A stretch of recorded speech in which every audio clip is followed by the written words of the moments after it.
And here we are. A deadly live stream.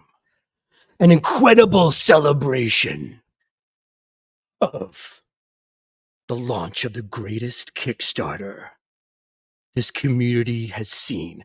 October is here. Spook season is here. The Dark Lord has commanded it.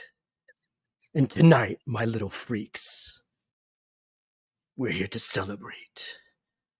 And I've got two weirdos in the room with me as I do these movements.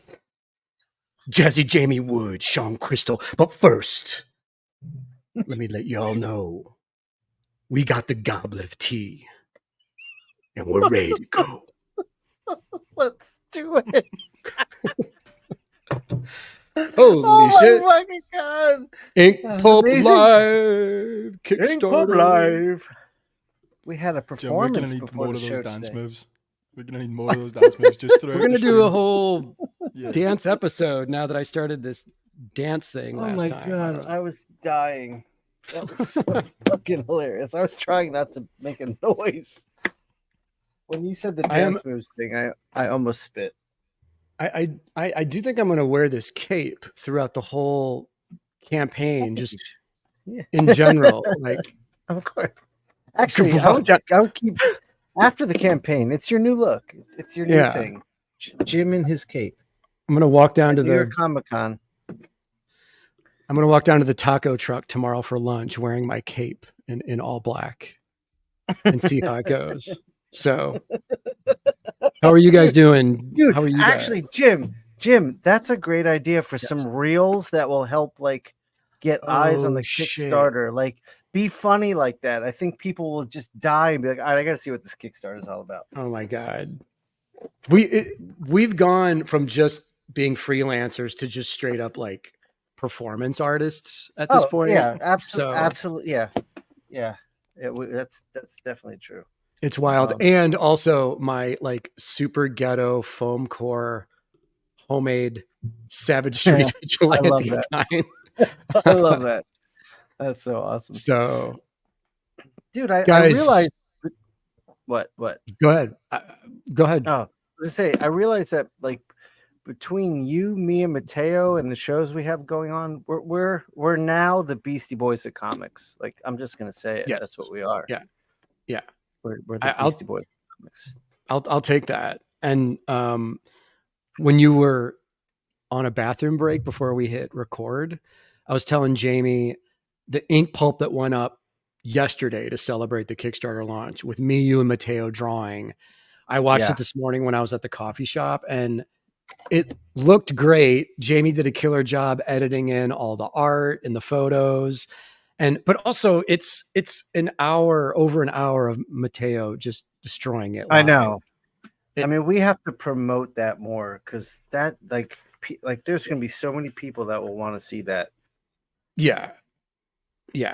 But guys, tonight we're here to just keep the celebration going of the Kickstarter launching yesterday. We launched super strong. Like, things are going incredibly well. I woke up yesterday morning, hit launch project, and within the first hour of it being live, we were fully funded. So all of you guys out there in the live chat, all of you watching this video later, thank you so much to everybody who actually supported the project. And it means the world to me. I was just like, I'm flying high. It's crazy. And you should be. It's wild. I'm proud of you. I'm happy for you. I think I might have been more excited than you when you hit your goal in the first hour because I was losing my mind.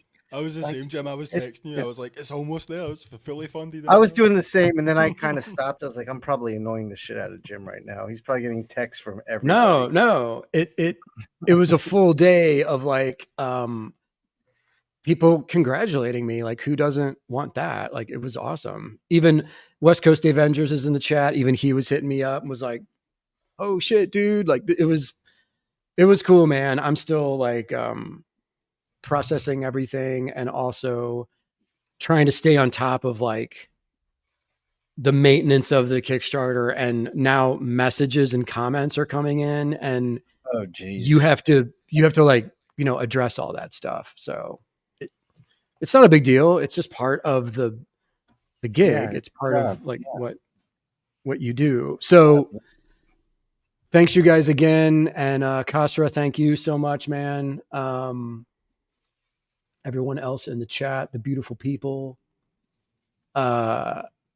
Also, so I was doing this thing today where I basically doing a Kickstarter. Like you start asking everyone you've ever known in your life for favors and for plugs. So I've been hitting up just every person I know. I hit up Kevin Smith this morning, and Kevin was nice enough to blast on his Instagram stories, not one, but 2 posts promoting it. And he promoted in his Instagram stories, the front cover, and then also the Cyborg Superman. Can you show that image, Jamie? Not Cyborg Superman. I mean, Cyborg Super God. Yeah. What are you doing? What is that? I don't know who Superman is, but yeah, I've never heard of that guy. I specifically sent this image to Kevin because I knew he would dig it, and he wound up posting it. So that was cool. That's awesome. Very cool. And anyone in the room with us tonight, if you haven't gone to the Kickstarter, make sure you do that and get yourself a copy. And Jamie, why don't you put that link right there in the comments, maybe? There you go.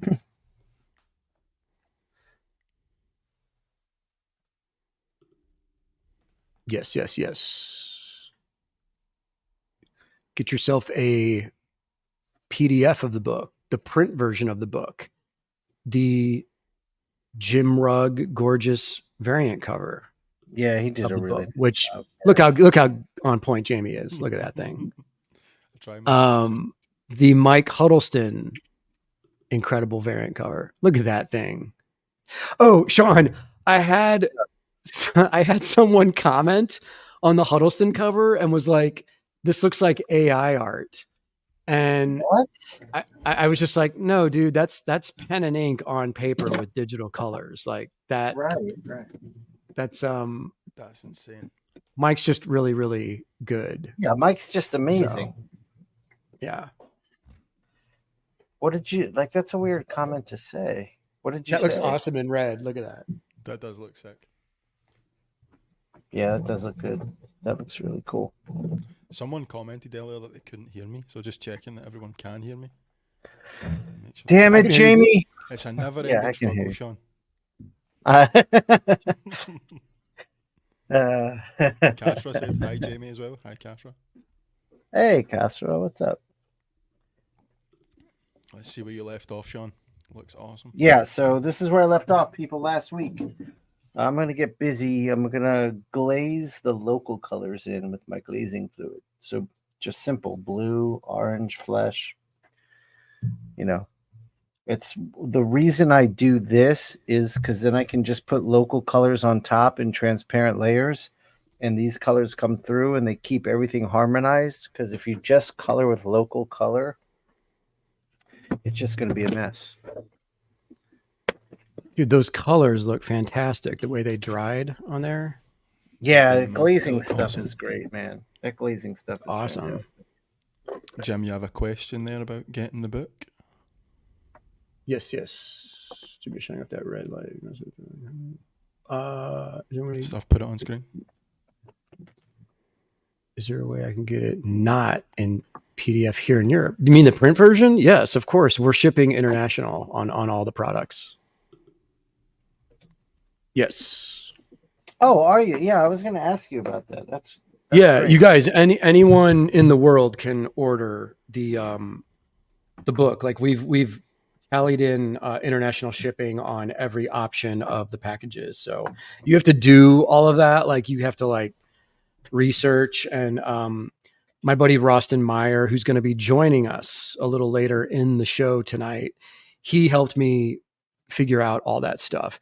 And then also, you guys, as a test, I wanted to figure out, this is what the signature plate looks like that comes with the book. Nice. This is a Nice. 6x8 custom hand-drawn, hand-splattered book plate that you get. This is a tier on the Kickstarter. So I'm not doing remarks on any of the books or any of the product we're offering. That's a great idea. Everything comes signed, but if you want a custom remark, you're getting beyond a remark. You're getting like a full-blown book plate on this cool like gray toned paper. What's the price tag on that tier? This one is $150, I believe. So you get the book and you get the book, the signature book plate that goes inside the book. So basically like $100 for this guy, the hand-drawn piece, or 120, I guess. That's great. But is that on vellum? Is that like see-through that paper? Like No. It's just a gray, I'm seeing a shadow on top of it. I see. Okay. Yeah, that's dope. Oh, is that the tone paper that we were talking about when you were here? Yes. Yeah. Okay. All right. Cool. There's a good question for you on screen, Jim.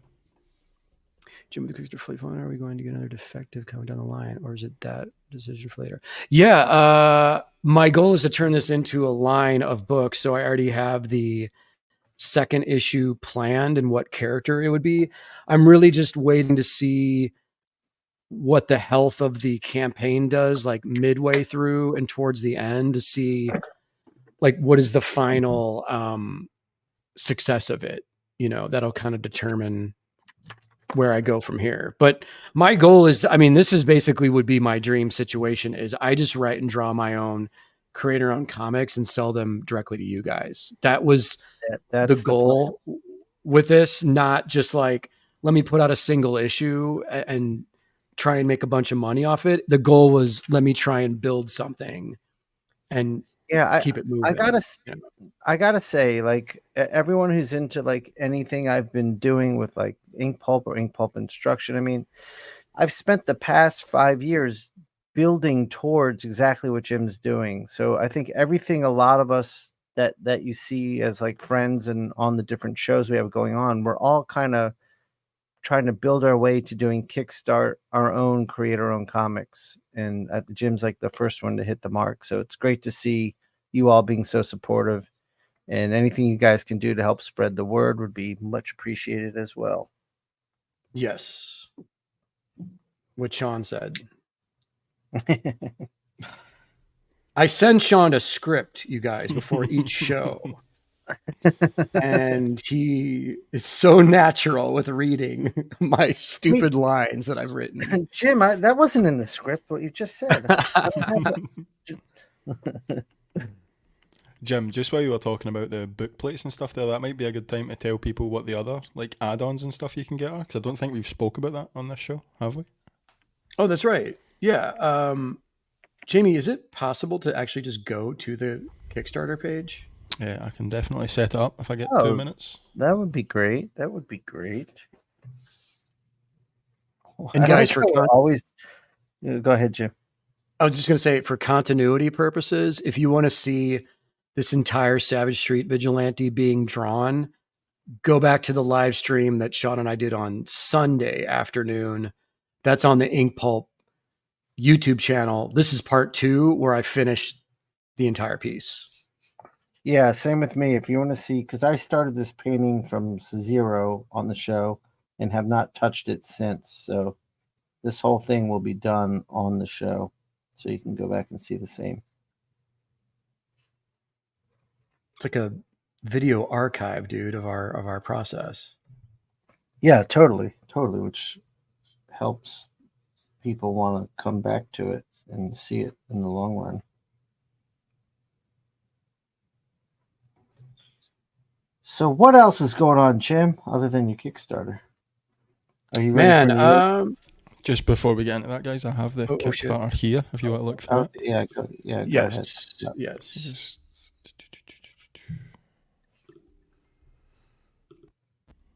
There we go. Can you guys see that? Yep. Yeah, it looks great.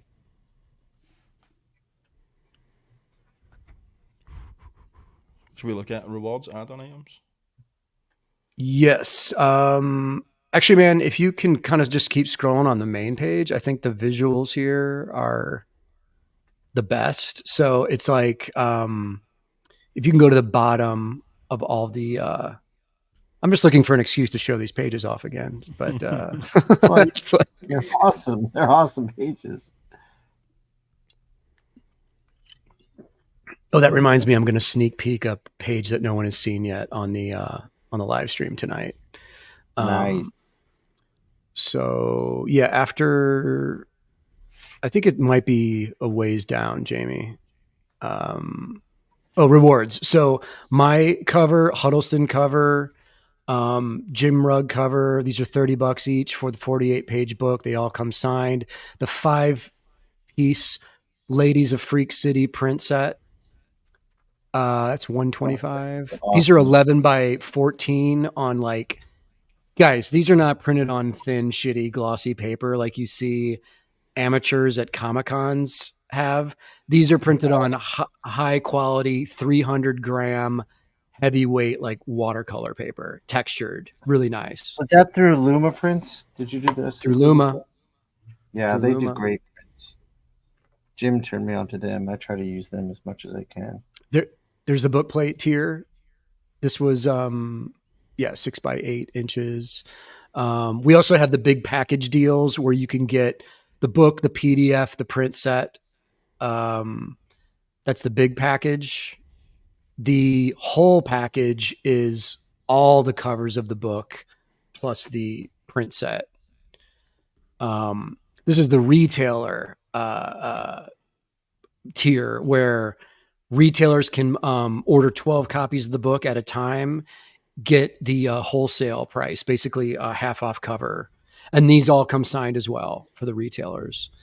We got the original art tiers where you can actually you can buy one of the, this one already sold, and the Swamp action piece already sold. This one sold as well. So if you want to own one of the originals of the prints, you can buy those as well.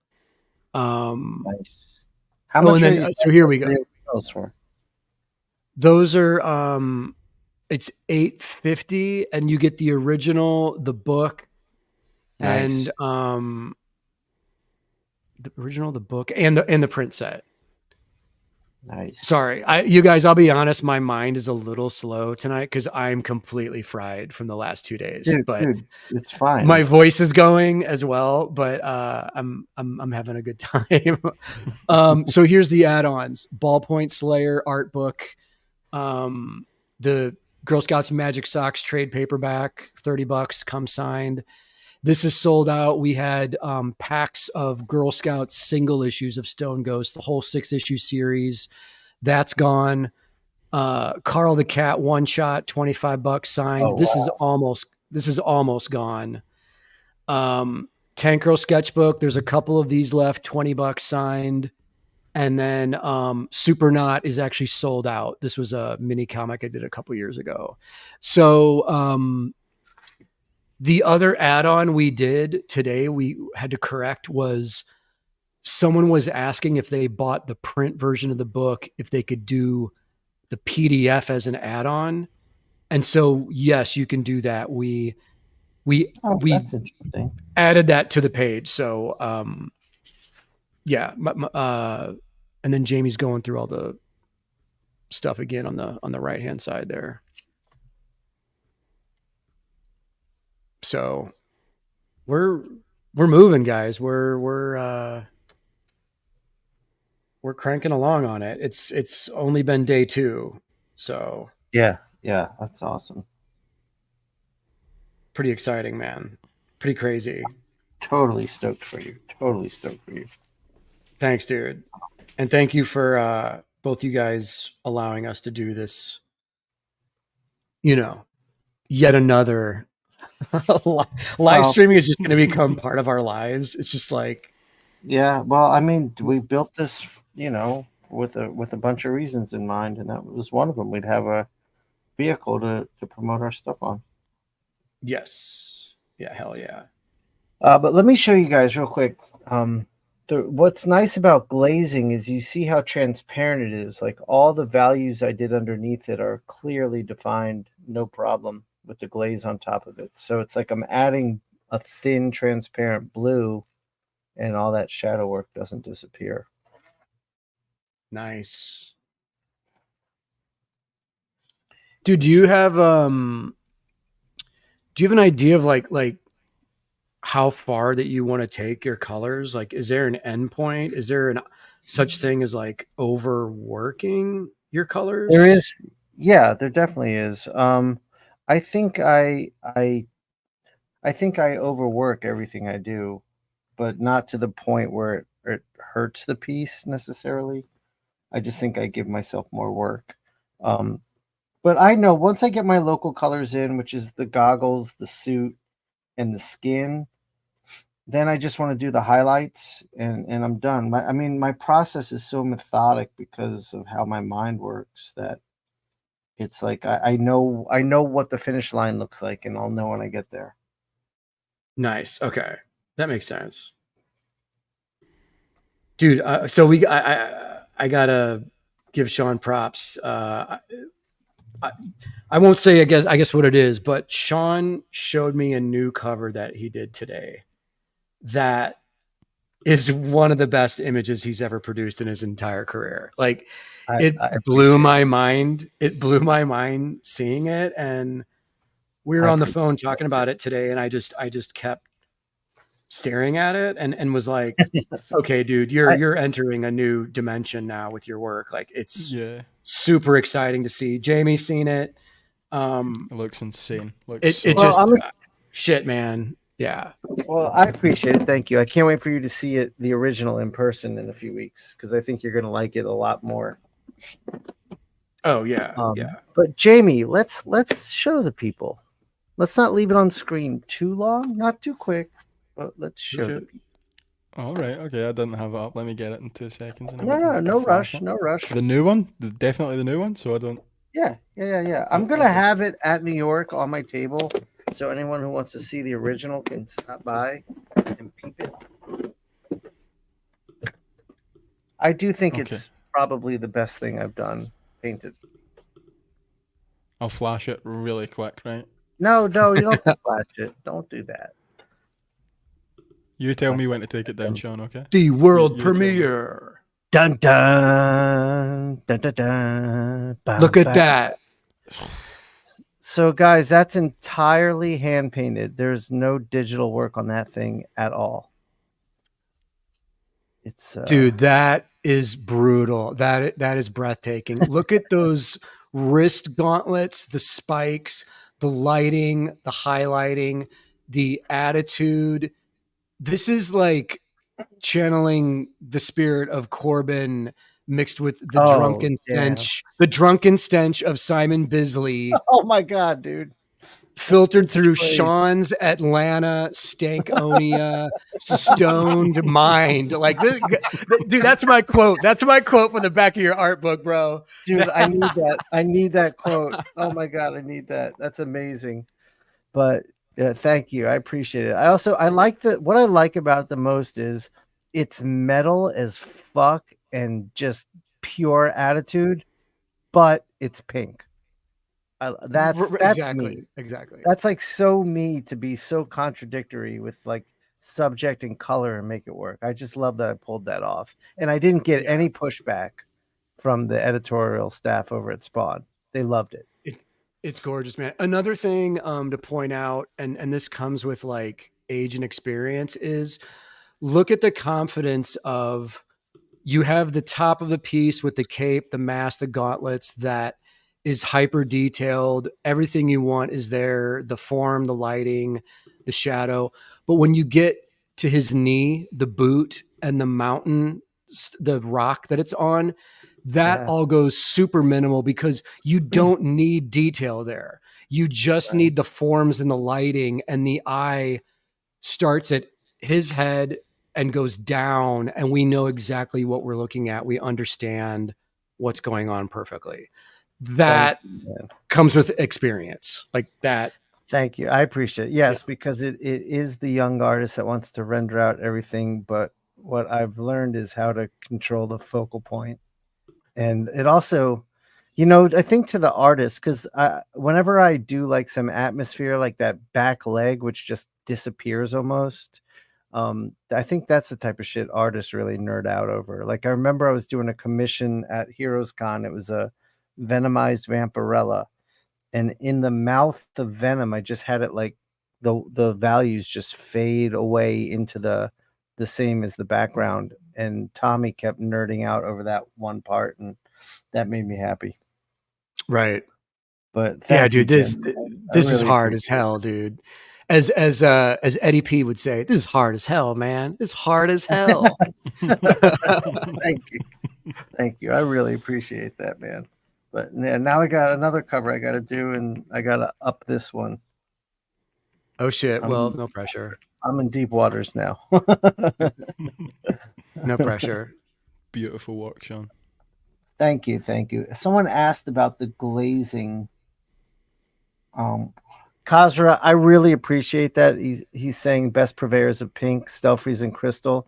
What I have to admit to is yeah. I learned it from Brian. Like, I mean, my palette, because I was such a fan of Brian's, his technique, everything, but his palette always just spoke to me. So and he spent a lot of time teaching me shit. So I appreciate that.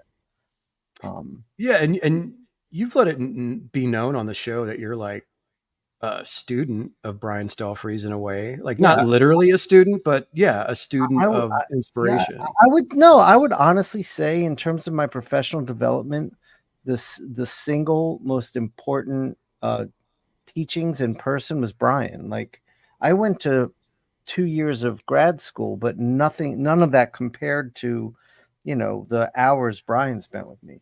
There's no doubt about that. Shawn, have you ever done cover for Hellboy? No, but it's funny you said that, because after I finished this Spawn, I stepped back and I was like, I would love to do a Hellboy piece. I wonder if this would catch their eye and I could do that.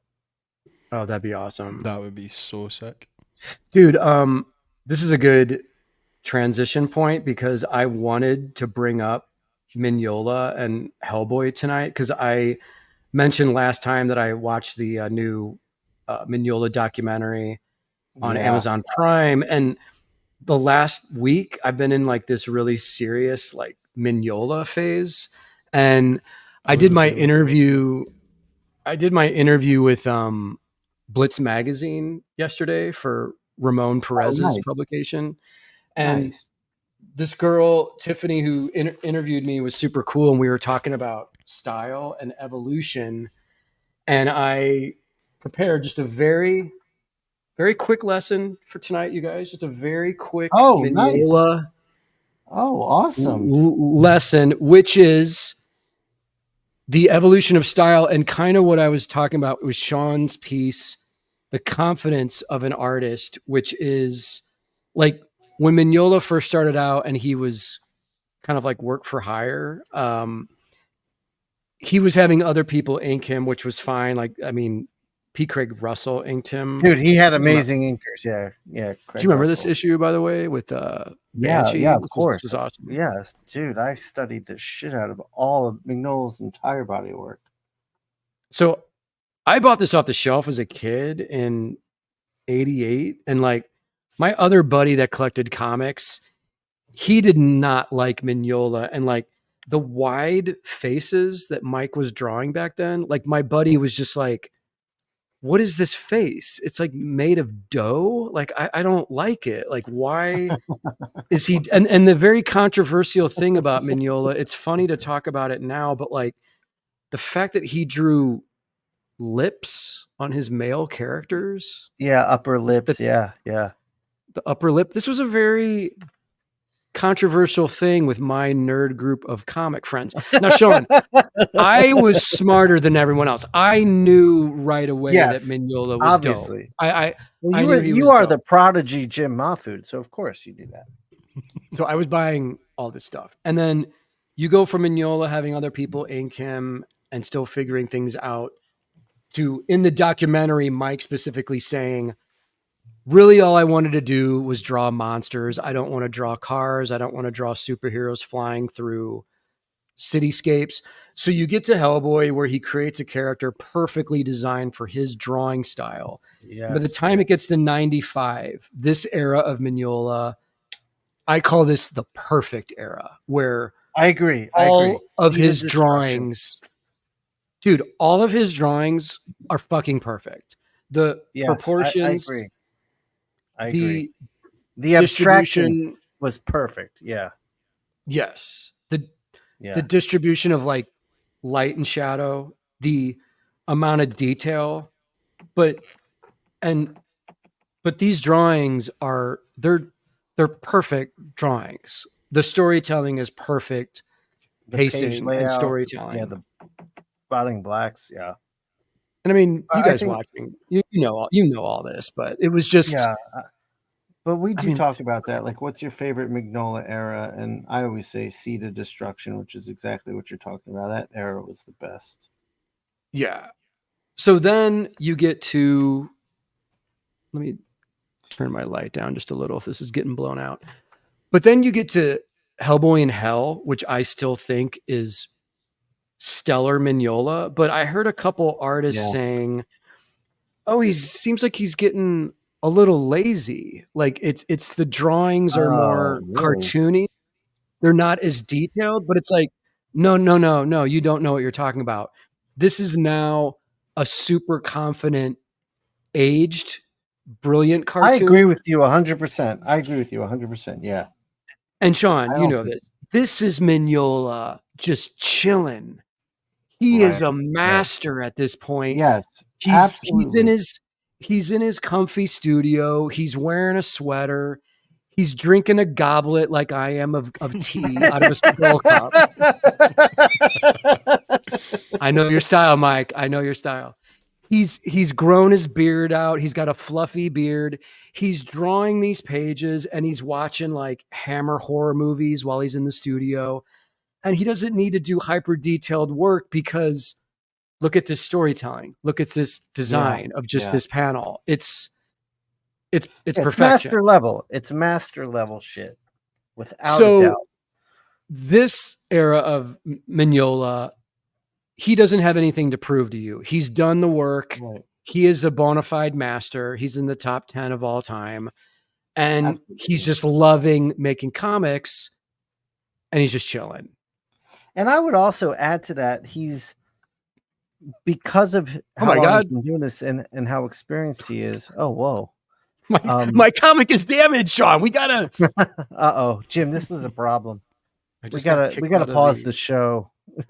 We cut to Jim live at the comic shop returning his Hellboy. Exactly. But no, I think what happens is he's become such a master cartoonist that his drawing has just become a language for telling a story now. Like it's evolved past being a drawing and now it's a language. Yeah. Look at how simple and amazing that is. So the other thing was, I have it across the room, but when Mike did those quarantine pencil drawings during 2020, and it was just him. It was just him playing with like form and shape and having a blast. Like, that's another example of him just being a comfortable master of what he's doing, and you know his watercolor work and. Oh yeah, so Kasra, Mike's watercolors during the pandemic brought back the same. Yeah, totally. Yeah, totally. Yeah, those watercolors are incredible. Guys, Jamie, give me the camera real quick because I just want to show you. All I did was glaze some colors in. Like this is orange, blue, and gold. Like there's nothing to that. But if you can see, the green underneath is coming through here, and the yellow is coming through here, and the value blue, like all these beautiful color shifts are just happening on their own. And that's something nice about glazing. And that's, even when I don't glaze and I do washes, it's the same technique. And that's, I'm taking what Brian taught me and get like running farther with it. Yeah, it's beautiful, man. Thanks. Yeah, it just works. And now when I do the opaques, it's like that Doom we did on the last show. Like it's just gonna start to go nuts. I gotta let this glaze dry first though. Dude, have we talked about this on the show? Like, have you messed around with airbrush? Did you ever use an airbrush back in the day? I definitely, I did. In fact, one of the things I thought you and I maybe talked about this. Agnes, I forget her last name. She's an artist. She does my little. Yeah. You know Agnes, right? Yep. She's awesome. But we were at a con and she had a USB airbrush, and you don't need a compressor anymore. It just charges with USB and it works. Like it's a totally different setup now. Now, also these USB airbrushes are like pretty disposable. Like you use them for a while and they break and you get a new one. But they're only like $40. But when I saw that, I was like, I need to get back to airbrush. And when I look at like the painting, the cover I just did, Jamie, why don't you pull that up again? When I look at that cover, I'm like, oh, I could have like put some airbrush mist in there. Like there's little things I could have done with it that only an airbrush can do. But yeah, you can take it down, Jamie. I was just being funny. But yeah, I used to use an airbrush, and I assume you did too, Jim. Yeah, I messed around with it as a kid, and then because I do remember we talked about Agnes, but I don't know if I mentioned this, that when I was in high school for a summer, I got a job decorating cakes at a local bakery in St. Louis. Oh, and I learned how to use an airbrush because we were applying the color to the cakes with airbrush. Obviously the paint is not paint, it's food coloring. So right. But we had these really, really dope airbrush guns that I'll just draw it real quick because it's hard to describe. But you had the nozzle of the airbrush, and then you had a dial on it, and it had little circles, and each circle was a different color. This is the actual airbrush. This is the hose. But dude, the hose would go to a containment unit. This is the containment unit. It had vials, 6 vials inside of it that the hose connected to. Oh, those were the colors? All different colors of food coloring. It would go through the hose, through the gun, and you would set the dial to what color you wanted. You'd have to spray it away from the cake, do it on a test piece of paper until you got pure yellow or pure red. And then you were off and running with this airbrush, rocking it on cakes. That's amazing. Yeah. All right. Someone asked a nerdy ass question that I have got to dive into. Jamie, put this one up on the screen. Do you guys have any tips on keeping the parallel pen from clogging up? I feel like it gets super dry, clogs quick. Okay. So my question to you is, and I want to hear what Jim has to say. I feel like you're using an ink that's too thick. It's not made for fountain pens. So if you can tell me what kind of ink you're using, that would help me guide you. Because if you're using the ink that Jim and I use, it never really clogs. Mm-hmm. I have a answer to that as well, because I'm using one right now. But let me grab something. So the pens, when you buy them, they come with this plastic strip. So when you're just using the tool casually and you're getting some blockage, the first thing you want to do is you run this. Oh, is that what that's for? Damn. Yeah. That's awesome. So the tip of this, you guys, is 2 plates of metal put together.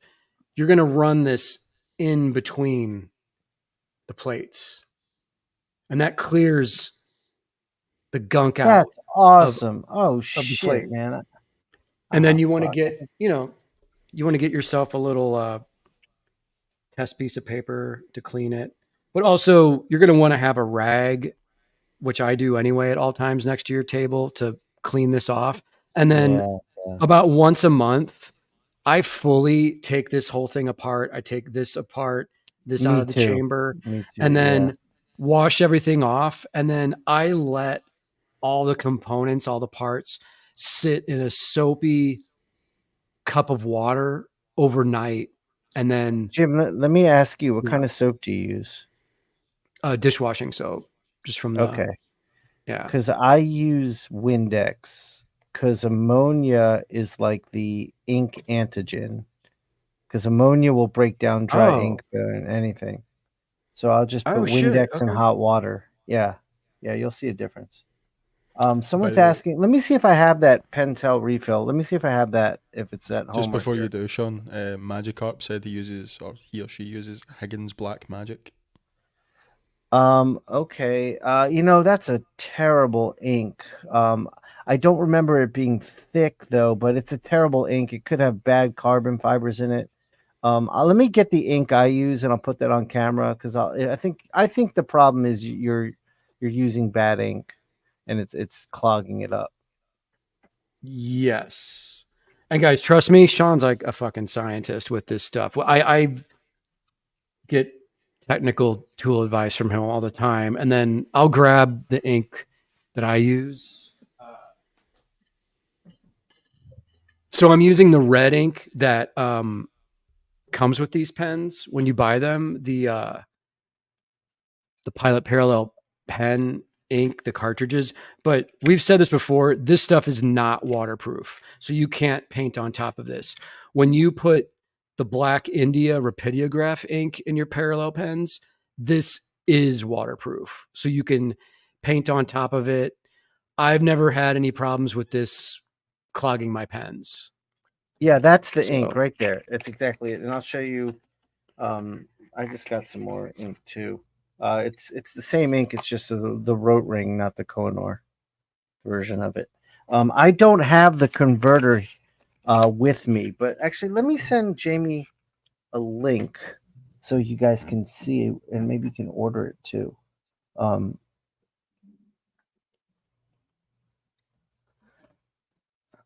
okay. oh, and just a quick example, just shitty little rag to like clean the tip off whenever you need to do that.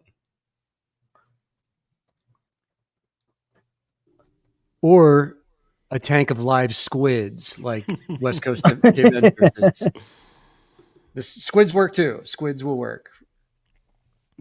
Just while Sean's pulling that up, Panos Senpai said he had to go to sleep, but take care, everyone, and congratulations again, Jim and Sean. Keep ascending. Oh, thank Thank you, and thanks for watching. All right, Thanks, buddy. Jamie, can I put something in the chat?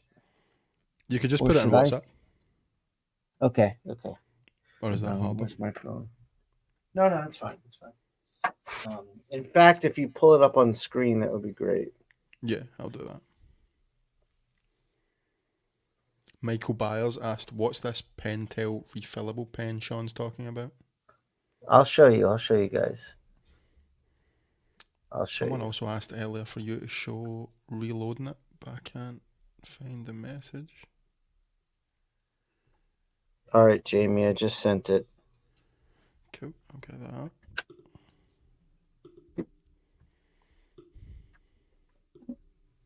All right, so what Jamie's going to pull up is this is a converter. So when you buy a parallel pen, which are made by Pilot, correct? Pilot parallel pens, yeah. Yep. When you buy them, they come with preloaded ink cartridges like the one Jim's using.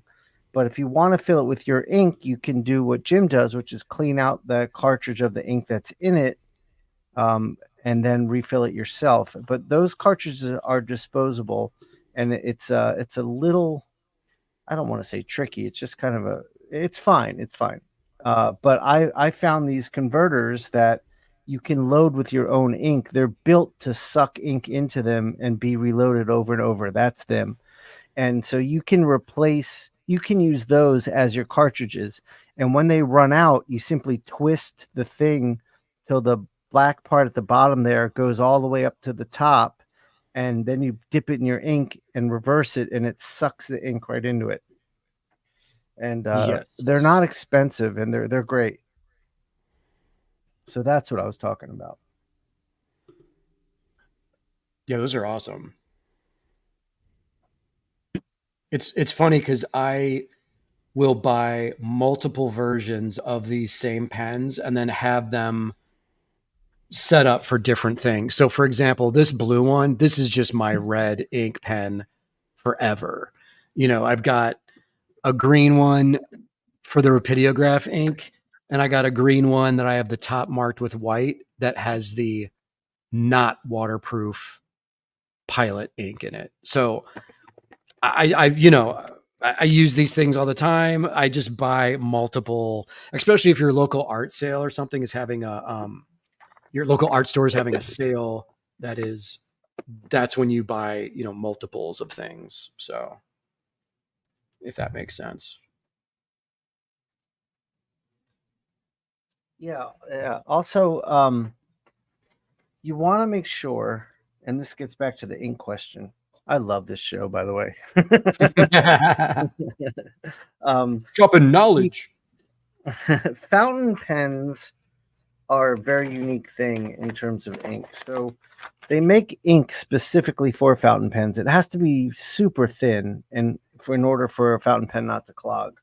So even while there are inks out there that say good for fountain pens, I just find if it doesn't say fountain pen ink on it, or if it's not the Kohinoor Ultra Draw, then it's never going to work great.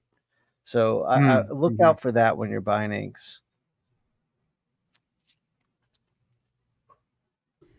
By the way, I just found this message, sorry that I missed earlier, from Jeff Tay saying, Jim, can you draw or do a commission of the main character for me at New York Comic Con? Oh, damn. If I have time, awesome. Yes. Of course.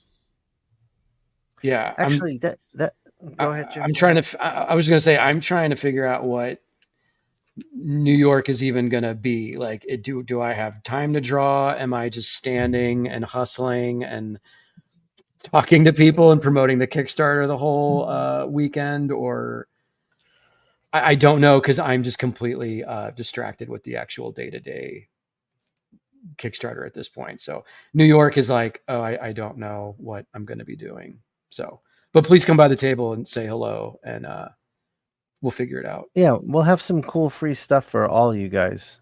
A bunch of free, cool, fun stuff. Jim, is there plans for this painting I'm doing? No, right? I mean, other than like for the original, I know I'm going to give you a scan of it in case you want to do anything, but is there plans for this original I'm painting? Not yet, but with what? The idea of like stretch goals with the Kickstarter or add-ons, like never say never. Like so I shouldn't bring it to New York to sell it. Is what that's what I'm asking. Like,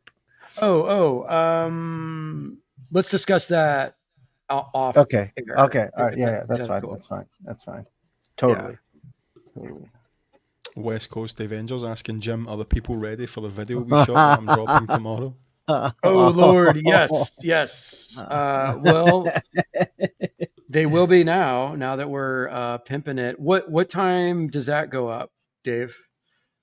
Yeah, I talked to Dave for at least an hour or more. Like, really fun, just chat about everything. Beyond the Kickstarter, obviously, as well. Just comics, collecting, everything. Dave knows his stuff. 9:30 okay, cool. ET. Okay, cool. Shawn, there's another question for you. What's that? Does the root ring ink not work well with fountain pens? Those happen to come in the country, and I've been relying on the disposable cartridges. Are you talking about the rote ringing I just showed? I think it should work fine for parallel pens. Are you saying you have a problem with the rote ring ink?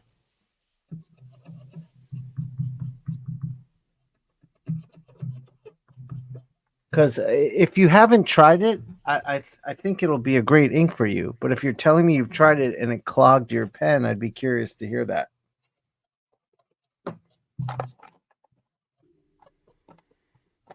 Oh, and So, well, go ahead. Yeah, go. oh, sorry, I just had a thought of we promoted last time, but West Coast Avengers on his YouTube show has 2 episodes up now of his comic hunting adventures with Jim Rugg in Pittsburgh, and they visited the most awesome and glorious comic shops. It's like there's something super relaxing and fun about just watching people dig through comic books and visit different stores, and it's fun. It's good stuff. Yeah, I'm dying to go to Pittsburgh now. Who knew they had such a cool like back issue scene there? Dude, you'll dig it. And like videos in chat. Thanks, Jamie. Thanks, Jamie.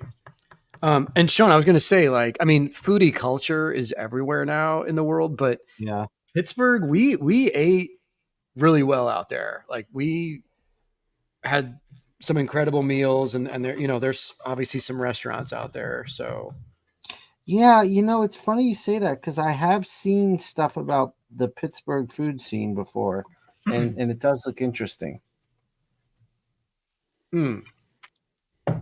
Yeah, I had one of the best breakfast egg sandwiches that I've had in a long time. What made it so good? What was on it? Oh shit, dude. I mean, it was like my friend Chuck, who lives out there. I've known her since I lived in Arizona. She worked at the Atomic Comics comic book chain in the late 90s, and oh my god, it was just this super cool punk rock chick, and we were friends, and she knows Jim Rugg and Ed and the Kayfabe crew, and I can't remember the name of the spot, but her friend opened up a new breakfast joint, and it's just like egg breakfast sandwiches that are super indulgent, like oh my god, that sounds so good, prepared on like waffles or oh damn bacon, with all the fixins, Southern style. Yeah, that's awesome. All the there's gravy options, and then they like brew their own coffee there, and that's important. Yeah, so fresh, incredible coffee.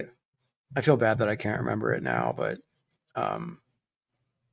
yeah, I'm a huge breakfast fanatic and a coffee guy, even though I only drink it in the morning. But that's why. Dude, that's why it's important. That's my jam, dude. Is like getting a good breakfast. I mean, we know this. We have bonded over many a breakfast. I feel like that's the one area of New York Comic Con where we fall short. I mean, partly because we don't have time and there's nothing right there that's convenient. But I need to do better on the breakfast thing, I think. Yes. Yeah. Jim, we had a question for you from Brewland saying, Jim, did you have a majority of the art done before launching the Kickstarter? Yes. Yeah. I had actually the whole book done. The book's done. So that reminds me. Let me show off. What did I do with that page? Oh, here we go. But yeah, you guys, I started working on this at the end of March, and then just finished all the interiors like a month ago. But this is the scene that I haven't shown anywhere yet. We have cyborg law enforcement official. Nice one. Standing over a nude dead body that I can't show because of YouTube, and then a buck naked Savage Street vigilante with just his cape and cowl on, walking away from the mess. Amazing. It looks so good.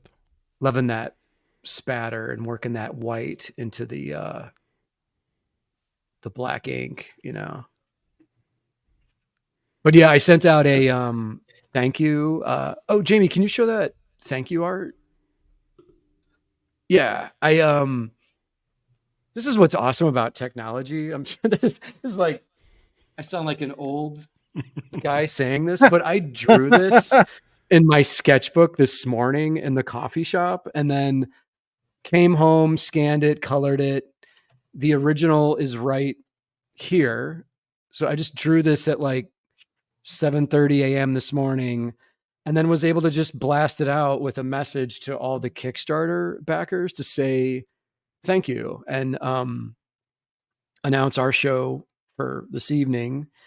And yeah, in that announcement, I mentioned that I was gonna show off a new page from the book tonight. So there we go. And guys, if you have not bought the book yet and you want to see the nude dead body only in the PDF or the print version of the book, sorry. Yeah. There's rules to this stuff. There's rules. I do want to say, Jim started the show giving me my flowers. I got to give Jim his flowers, because this work from you, this entire book, is fucking amazing, and it's definitely next level for you. And I think it's the best thing you've ever done. It is just mind-blowing work. Thank you. What you got in that book, and I mean that sincerely. Thanks, dude. It's awesome to hear that. We've said it many times, but I mean, it's like this is the most fun I've had making comics, and I think that's the only way I want to work now. It's going to be hard doing something else after this that just isn't me purely doing this same vibe, doing what I want and having fun. I mean, I think everything we're doing is so that we can just do that from now on. Yeah. Like everything we're putting time and energy in is to build a place and a space and a community to do that shit where we can all support each other too. Dude, most definitely. It's kind of like, there's all these different like, esoteric sort of existential ideas with doing a Kickstarter where you're gambling on yourself. You're putting your success or failure right out there in public so people can see how many units you're moving, how much money you're making, how well you're doing. And at the same time, it's like you're kind of leaving it in the hands of the backers, of the supporters, to be like, you guys tell me what you want from me. Like, if you want me to be me and write and draw these kind of comics, please support the campaign, because there will be more of this. If I don't get the support, then I am not able to do more of this. So, not to make everyone out there feel guilty, but Kickstarter link in the description. Exactly, Jamie. And it's in your hands, people. It's in your hands. My God. We're in a car careening off the cliff. It's in your hands, people. Jim, we also have a special guest just joined the room. Oh, perfect. Shawn, are you cool with yeah, totally. Yeah, absolutely. Rosston Meyer. Yes. What's up, guys? There he is. What's up? How's it going? Excuse my slightly ridiculous mustache. Dude, I love it. You look good, man. Yeah, I like the mustache. So before I say anything else, I have some exciting news for you, Jim. Yes. So I have. Hi. So hey, what's up, dude? Through this piece of Savage Street Vigilante fan art. No way. Yeah. That's awesome. That's awesome. Dude, that's fantastic. I see a bat flying through the sky. I see right there. Definitely not Batman. Yes. Definitely not that guy. And then, so this is Rexton, and Rexton actually he went a little freestyle and he drew some of the bad guys that might. Whoa! Oh, that's awesome! That is awesome. That right there. It's a Tarantula Man, and we've got Caterpillar Man, and then what are these guys? Fly Man. Dude, thank you so much for doing that. Thank you for the drawing, buddy. That's awesome. They're just sitting there on the other table, just drawing away. Very exciting. Oh, and there's the tarantula on his head. There's the tarantula. Yeah. Dude, your studio looks awesome. I I don't think I've been to your new place. I think last time you were here in Denver, I think we like didn't move in yet, and I feel like I took you here and it was empty or something like that. Yes, yeah, you guys hadn't moved in yet. Yeah, so yeah, It looks that's beautiful, the original, right there, the original art for Pop-Up Funk. Oh yes, let me show the book real quick. Can I get the camera, Jamie? That's this book cover, right? Yeah. Yes. And then Okay. I've got the OG version here. That's the very original that was like 50 copies. 100 copies handmade, which is something I'll never do again. Yeah. But yeah, so like this, if anybody is watching has this book, like this page is not. I have it. Updated version. What else? This piece, Cupid's Death. Yeah. Oh, we've got a classic right here. Oh, Carl, I forgot about that. That's so sick. You changed the text that was up here in this bubble over here. Yeah. And then my personal favorite, the Beastie Boys. Oh, the Beastie Boys, Paul's Boutique. Love it. Oh, yeah, that's awesome. I'm still really happy with that one, man. So for you guys that don't know, I met Rosston years ago.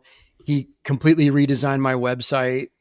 He runs and maintains my website. We did the Pop-Up Funk book together. We did this version in 2020 as a remixed, gorgeous Kickstarter project.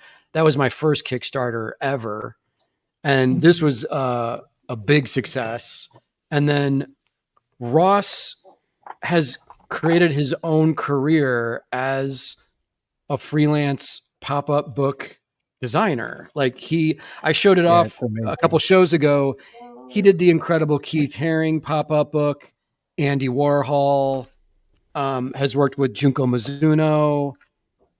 Russ, do you have other examples of? Yeah, I've got some. Let's see, here's the Tanker Silver Clouds piece. I don't know if you've seen this one, Jim. Oh, that's awesome. And this whole thing, it's cool. Not just the pop-up pillows, but the cover is actually black ink printed on chrome paper. Damn. Dope, and it's actually a lot easier to do that than foil stamping something like this. Okay. So I've got that, and then this is a book that I did a Kickstarter for this back in like February or March, and they literally just arrived from the printer a couple days ago. So this is this girl, Heather Clement's sketchbook, and she kind of like went viral on TikTok with this, and then hit me up. Dude, wow. That's badass. It's like not really a pop-up book, but these are technically called movables because there's like. Yeah. Oh, that's awesome. But some of these things, like this piece specifically, this one right here, has gotten more attention online than like anything I've ever done. Like, dude, that is incredible. That's awesome. Yeah, that is awesome. And then there's a couple spreads where there's like 2 spreads in here.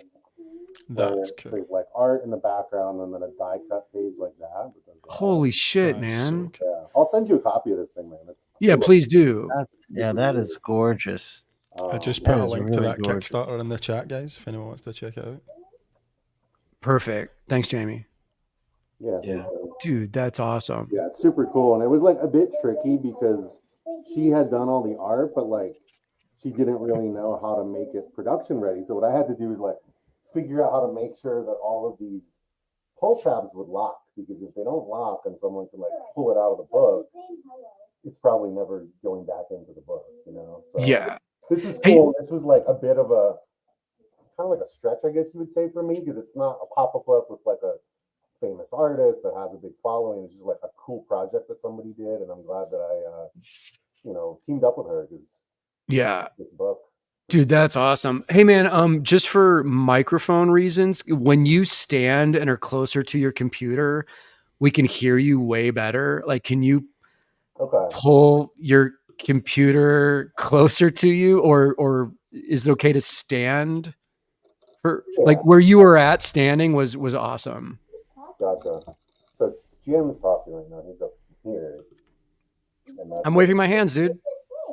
He's doesn't have a face. He's just hands that draw. That's all he got. I'm just hands that draw. I'm also just going to drop the link in the chat for the Proposition Press website. That's in there for you guys to check out. Yes. And yeah, I've got what is it? 5 hours left on. So I have a Kickstarter that ends in 5 hours. That is this really famous German paper engineer named Peter Dahmen. This guy does all white abstract pop-up sculptures like that. Oh wow. Yeah. And he got famous probably 15 years ago on YouTube by posting videos of this. And he's got like millions of views on these. So we finally teamed up and made a book together. So you guys can Dude, that's awesome. It's beautiful stuff.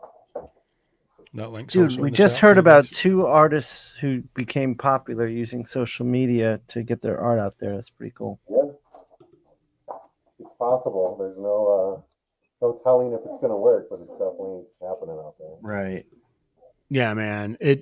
And dude, thank you. I'll just publicly thank you for helping me with my Kickstarter, because I couldn't have done it without you. Like, you built the page with me, and I've been annoying you like every single day on the phone with questions and issues. And you, Jamie, and Shawn have basically been kind of like my everyday communications with just dealing with everything. And you guys are, I couldn't have done it alone. So thank you again, bro. Dude, I appreciate it.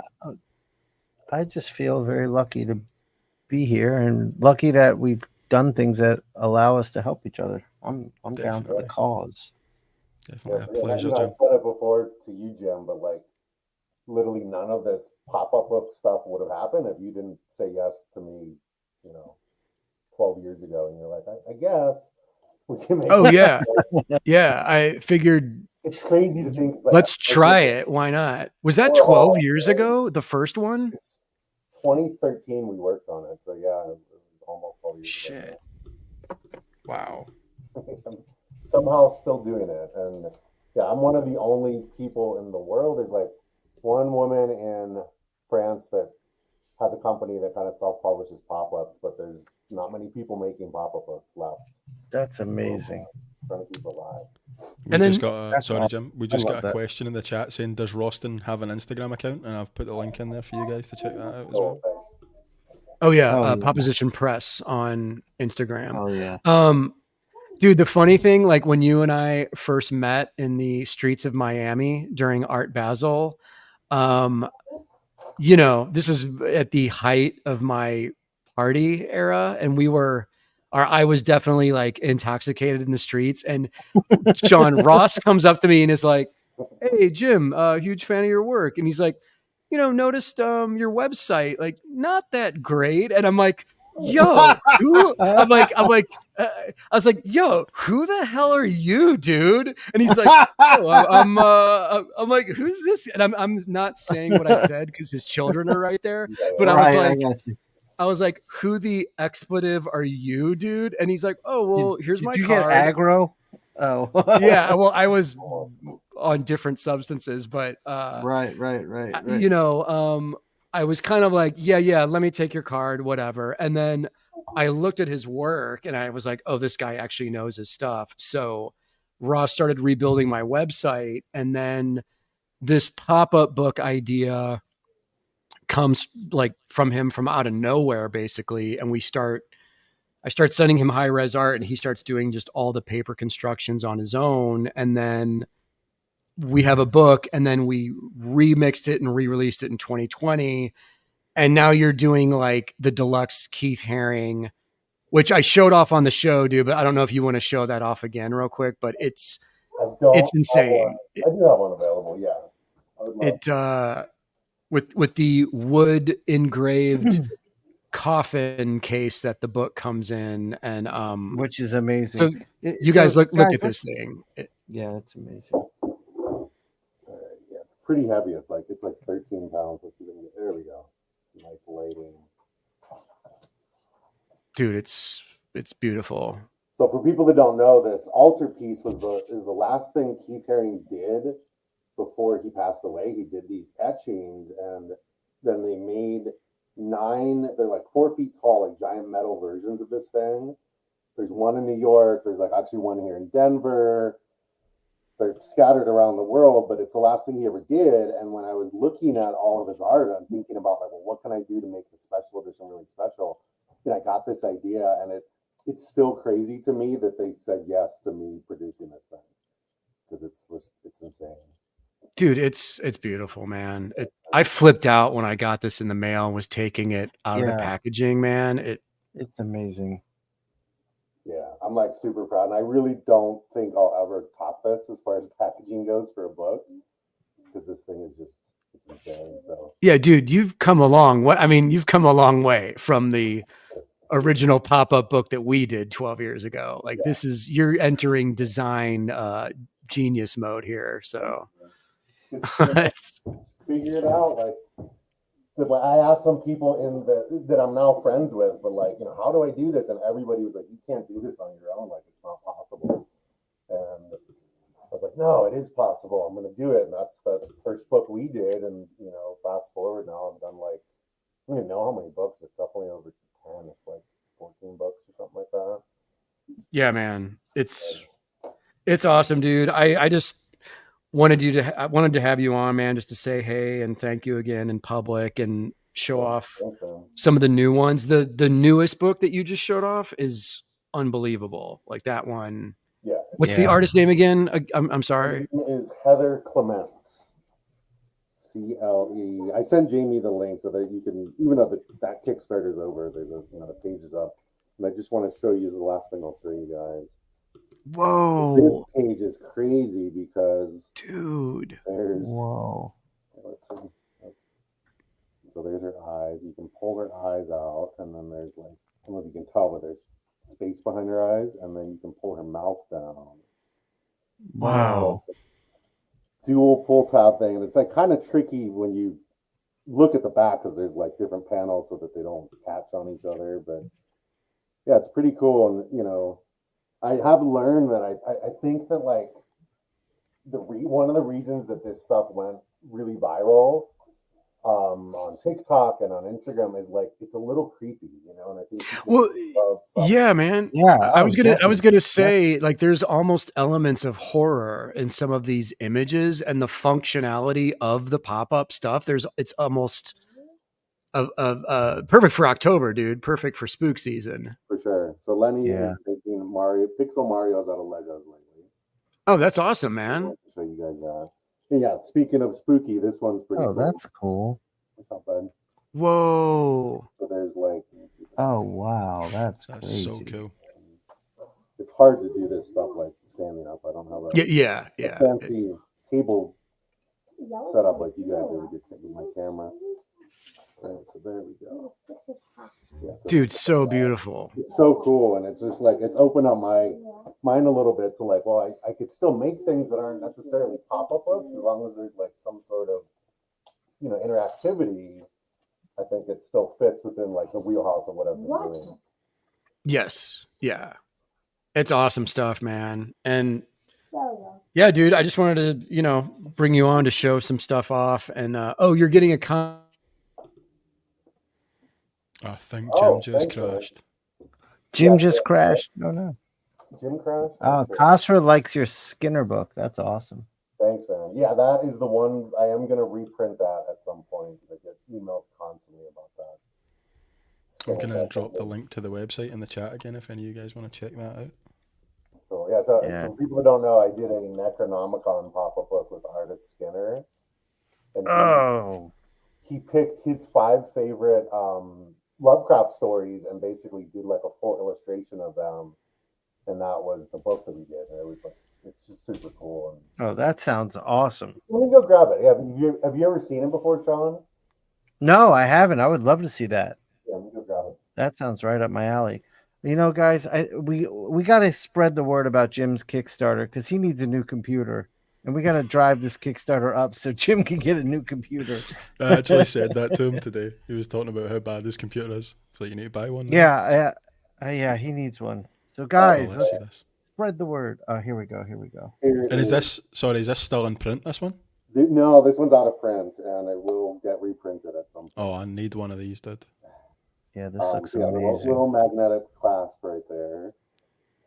And then we've got, it's been a while since I looked at this. So that's the. Oh, whoa. Wow. Whoa. That is amazing. Hey, boys. This one's really cool. This is At the Mountains of Madness. So cool. Oh, wow. That's Dude, so that book cool. is madness. This one is probably the most well-known is Call of Cthulhu. Mm-hmm. Oh, yeah. That's crazy. Shadow Out of Time with like the Yippian science fiction kind of alien dudes. Yeah, that's So awesome. And then let's see if this one. And then this one is The Color Out of Space. There was like a movie about this story with Nicolas Cage. I don't know if anybody saw it. What was the movie called? It was called The Color Out of Space. It was like basically a adaptation. It was like maybe 4 or 5 years ago of this Lovecraft story. And then this is kind of cool. So there's these little tabs that you pull out, and then it's got like a little drawing that Skinner did of the characters, but then a little excerpt from the original Lovecraft story. Oh, nice. What's happening? That's so cool. Yeah, it will get reprinted at some point. That'll be great. He's back. Oh, Yeah, sorry about Jim, you live? that's what they did. Can you hear me okay? Yeah. Yeah. My computer the last couple of days has just been not running. I've been using it nonstop, and guys, support my Kickstarter so I can buy We did computer. Jim, this is exactly what we did when you were off air. I was like, guys, Jim needs a new computer. Let's get that Kickstarter up. I'll say this, like Apple, I use all their products. It's a total scam because I just bought this new iMac like 3 years ago. It's not even loaded up with that much stuff, and I need a new machine already. Like it they do that. Dude, I don't know if I told you, Jim, but I had the same issue, like an old iMac, and I upgraded to a Mac Mini like earlier this year. Me too. Okay. I did the same thing. Yeah, and it's only like they're like $500 or $600. So it's don't have to drop like thousands of dollars, and it works just as good as like my iMac did when I first got it. Yeah, Jim, the iMacs they make now are not good for us. Like they only offer like a lower grade iMac. So I switched to it's not even a Mac Mini. It looks like a Mac Mini, but it's a Studio? fucking.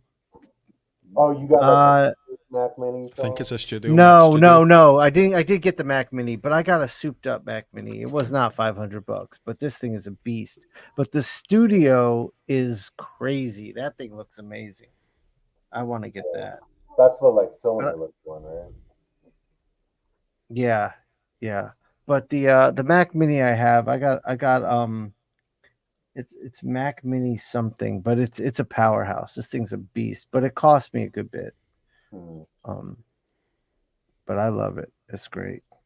Yeah, they're so small, it's like, but they don't take up any space. It's nice. No, yeah, it's tiny. Carbon dioxide just backed SSV. Stoked. Thank you so much. I appreciate that. Awesome. That's awesome. Thank you. Thank you. Kickstarter link in the description, guys. I'm getting that new computer. It's going to happen. All right, guys, I'll show you the progress here, so you can see like it's starting.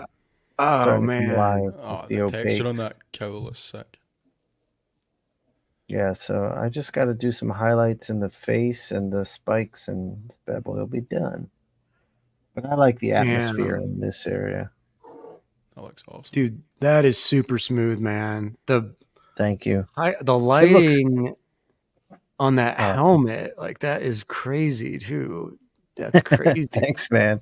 This is the camera's not doing it justice. I'm looking at it on screen, but then when I look down, it's like the darks are much darker, the hues are much brighter. But yeah, I mean, you get the idea. Oh yeah, beautiful. Thank you. I'm getting the serious paper warping from using all this ink on this guy. That reminds me, Jim, someone asked earlier on what paper you were using for the final pages. The interior pages of my book are always Strathmore Bristol Series 300 vellum. And then this slightly toned paper, you can see it has like a tan kind of woven fabric in it. I can't remember the name of this shit. I get it either at Dick Blick or off Amazon. I'll have to find. It's behind me, right? I'd have to dig through some drawers. But didn't you say you couldn't find it anymore, Jim? there was a Crescent brand that I loved that Dick Blick had that they discontinued. Right. But then I found this brand as sort of like a replacement for that. Okay, I got you. By the way, guys, that also reminded me, just as Rosston joined, so I didn't want to interrupt the show there, but we did get a $69 super chat from Chris Barry. Oh, shit. Thank you. Take a look at that. Oh, dude, thank you so much.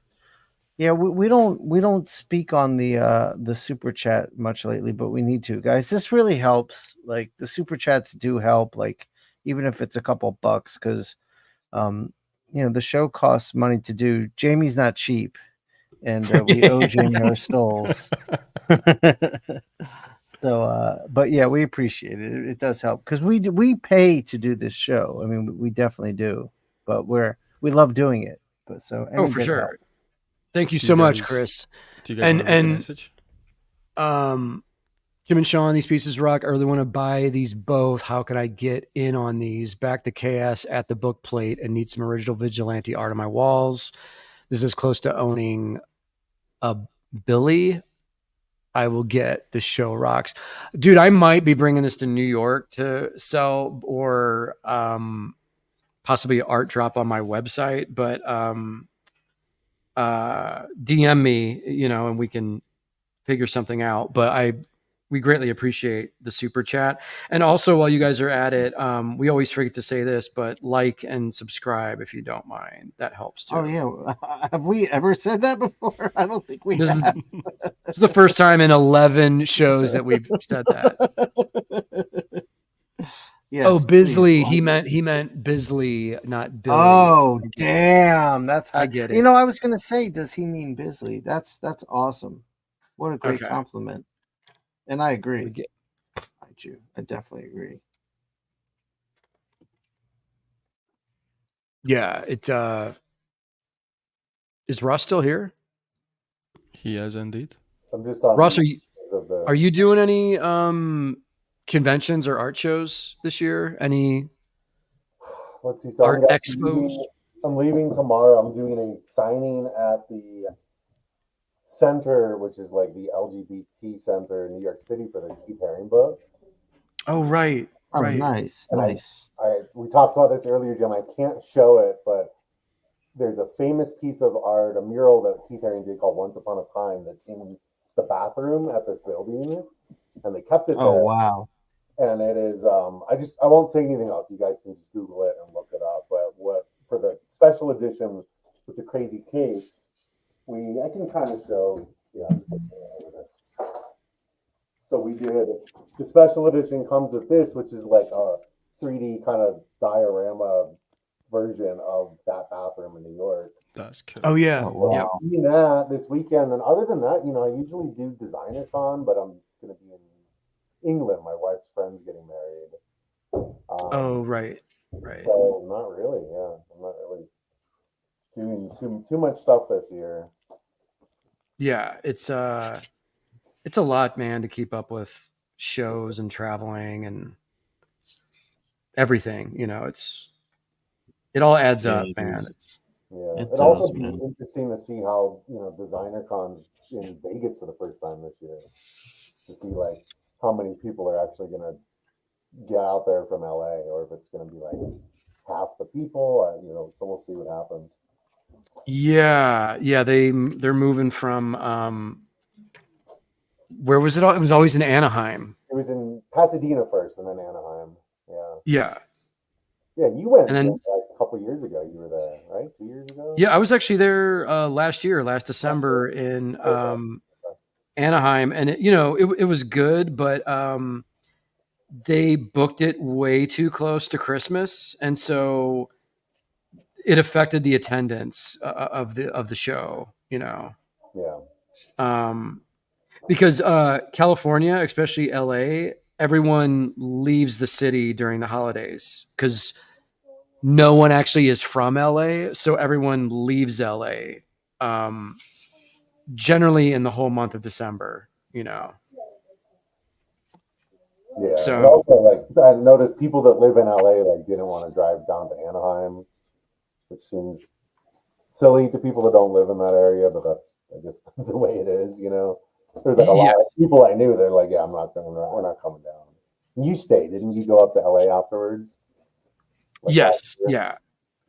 yeah. I made like a whole trip out of it just so I could see, you know, Carmen and like all the homies and Dave Crosland, Jason Sean Alexander, Mike Huddleston. It's like I still have so much crew out there that for me, it's like, yeah, I'm making a whole trip out of this. But yeah, I guess the owners of Designer Con just kind of wanted to try something else for this year. It's November, right? Yeah, it's November 17th or something. Yeah. So, and yeah, you know, I've talked to you over the last couple of years, man, about like, you know, which Comic Cons would I fit into, and I've thought about doing like Seattle or C2E2, and I should. I think I applied for New York and I didn't get in this year. But I'll just keep trying. Yeah, no one got in. Yeah. Yeah, so many people got rejected. It's insane. And then like a bunch of like people who weren't as good as the people who got rejected got accepted. Strange. Yes. Very peculiar. Very peculiar. Shawn, do you think Ross with like his pop-up book setup would like what do you think the reaction would be at a comic book show? In Artist Alley? I think people would love to see it. I don't know if it would translate to sales. I think he'd get a lot of like people interested in like following him and talking to him and looking at the books. I don't know. Like, what's the price point on those babies? They're like $50, $60 usually. Oh, $50 you might be able to move a bunch. It has to be the right Yeah. show. I think at something like Heroes Con, you might do well. That would be my guess. Oh, Heroes. Yeah. Yeah, I do want to do like a pop-up comic book, which there was a Spirit book of the Will Eisner book Spirit. There was like a Now that would be awesome. pop-up version. It's pretty simple, pretty cool, but that's something like I would like to do. And it's kind of weird, man. It's like since every project that I do is like with a different artist, like you know, somebody might love Jim's work, but they might not be into Skinner or Keith Haring or something. Like it's hard for me to keep people like interested in everything that I do outside of pop-up collectors. Yeah. But yeah, man, I mean, we've tossed around the idea of like I would still love to try and do something that would be like all ages and like a storybook in pop-up form and have it be an item that like, you know, families and like little kids could actually enjoy, which I always forget that, you know, there's a whole other audience out there because I love doing my weird rated R edgy stuff, but it would be cool to do like a straight up storybook style pop-up book at some point. Yeah, we should do it, man. It'd be fun. You know, it's like the actual pop-ups and like that part on my end would be a lot easier for kids, but it's not as big, yes, you know, it's not as much. You know, you're supposed to not make a kid's book like so that kids can destroy it instantly, which is most pop-up books like that I've made. They can just get ripped apart. So, you know, a lot of kids' books are like made with board cover and stuff. But yeah, we should talk about it. I'd still love to do that. I think it'd be an awesome idea. Yeah, it's coming to Kickstarter in 2026. As if we don't have enough shit to do already, but right. It's crazy, man. I was on a call with Jake earlier. We were talking about how much we have to do, and we keep adding to it. Oh yes, yeah. The homie Jake Parker. Yeah, Yeah, should we talk about next week's episode, Jim? Yeah, go for it. I didn't know if we could officially announce it, but Well, so next week we're before New York Comic Con. Next week on Wednesday we're going live again, and it's going to be our Inktober episode. So we're going to be slinging some ink, and we have the creator of Inktober, Jake Parker, coming onto the show. He said he wants to do it. He said he looked at his schedule; it was a perfect time for him. So unless something happens, Jake will be here with us, throwing some ink around. that's awesome. I love his work. Like that's gonna be great. Yeah, Jake's a great artist, and a great comic book artist. Really good comic book artist. So you Killer guys should- design, Sorry, killer go ahead. designer. Sorry, Jamie. No, I was Go just ahead, going to say everyone should subscribe to the channel so that they see that live when it gets posted, so they can stay notified. Absolutely. Actually, Jamie, do you still have the commercial for my website that Jim and I made? Let me just check if it's saved in here. It is indeed. Do you want me to run it? Yeah, well, let me speak for a second. So we're gonna run this commercial for my website. If you are not subscribed to my newsletter, you just got to go to my website and kind of enter your email into the little pop-up window or at the bottom of the homepage to join the community is what it says. It's my website's like the home for the Ink Pulp community. So you'll get my website and you'll get access to my blog and some other stuff. The website's just pretty new, so there's a few blog posts, but they'll grow as we go, and it's free. So Jamie, run the clip. Right. Shawn, according to my analytics, your thumbnails are one of the highest in demand items on the internet. What have you got to say about that? Jim, funny you should say that. I have a gift for everyone in the Ink Pulp community. A free PDF of some of my thumbnails, as Jim said, which are in high demand. Also, I'm giving you a new home, the home of craft, the official home of the Ink Pulp community, inkpulp.tv. A place where you can learn about the craft of comics, engage with the community, receive special offers, and so much more. In order to get your free PDF, head to Inkpulp TV, sign up for the newsletter. This is just the beginning of so many wonderful things to come. Thank you. Keep craft alive. Thank you, Jamie. And yeah, that's the other thing is you guys can get a free PDF of my thumbnails from I think 2 of my Marvel projects and one of maybe a DC one too.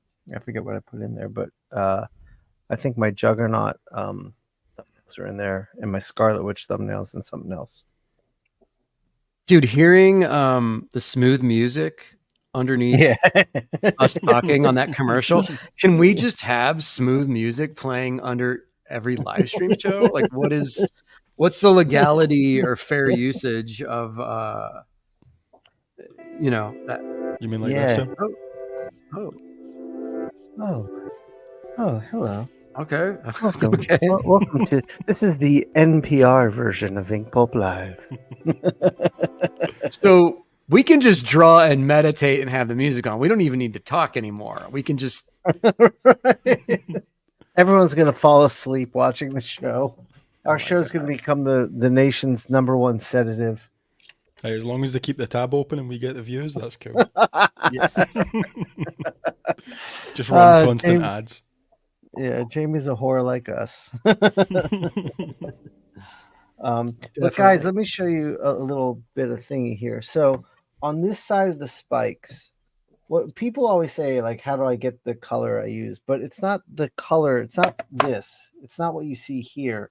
It's about placing it next to each other. So like this magenta next to the dark blue gives it power.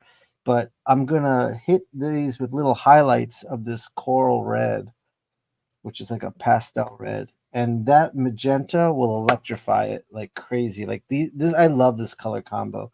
But you can kind of see it's not like a loud color, but watch what happens. This is magic, people. Magic time. So gotta let it dry with the gouache, but you can see that little stroke right there. The camera's not great at showing it, but yeah, that looks like there's a warm electric light hitting that magenta. Damn. Looks awesome. And then on the other side, what I'm probably going to do is green. So you'll have like the reds on one side, the greens on the other, and I'm going to make the green screen too. So the whole thing will just get a current in it. By the way, we also got a reply from Chris Barry saying that he did mean Bisley in the super chat. Oh, perfect. Okay. Yeah, I figured that would be the case. Perfect. What was the case? Jamie, if you don't mind, dude, could we show my Kickstarter promo video again? The trailer? Yeah, let's do that. The trailer, please. Yes. 1986. A masked vigilante stalks the streets of Freak City, seeking final vengeance against his evil rogues gallery. Defective Comics presents Savage Street Vigilante. An over-the-top, creator-owned, superhero parody comic book unlike any other. From band favorite artistic sensation, jimmahfood. 48 pages of pure, glorious destruction. Launching October 1st on Kickstarter.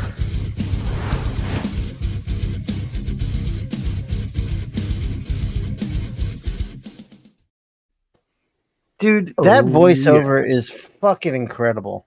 Okay, That's such a good I'm voiceover. so glad you brought that up because I wanted to shout out. That is the amazing Philip Ramirez, and I was hooked up with him by Punker Mike. So Punker Mike is also making a promo video for the Kickstarter that should be dropping soon. But you guys can check out Phil Ramirez. Can I get the camera real quick, Jamie? I just wrote this down like ghetto style, but the lighting. There we go. Ramirez Studios Inc. 3D, because Phil also does like custom toy. This is his page, but he also makes custom toys and 3D stuff and sculpts and everything. So he's extremely talented, and then on top of that, has this incredible voice and did the voiceover for us, and Jamie cut and edited all that together. So kick-ass job. Thanks again, buddy. Who did the music on that? That was just public domain. Yeah, But who chose it? Was that you, Jamie? No, it was, no, it was Jim. I chose that track, but Jamie has a whole page like of what's the site called? Should you say it, Jamie, or no? We can give some free promo if you guys want, but it's a service I use called Motionary, which gives you like a bank of licensed music that you can use. Okay, Yeah, it's great. The only reason I ask is it really is great. That's all I'm saying. yeah, it's good. I went through maybe 3 or 4 tracks that I sent Jamie, and he was. This is where I started to annoy him, Shawn, when we got into our big fight. I was like, can you just give me? This is the day the dartboard was drawn. Yeah, That was it. yeah. I was like, yo, Jamie, can you just give me the video just 4 times with all the different songs so I can just see it with the visuals? Oh, dude. That's so high maintenance. Do you know why I started laughing when Jim was talking about the voiceover? Because you guys haven't heard the 3 cuts before that of Jim's different voiceovers. I heard it. No, I heard it. Jim sent it to me.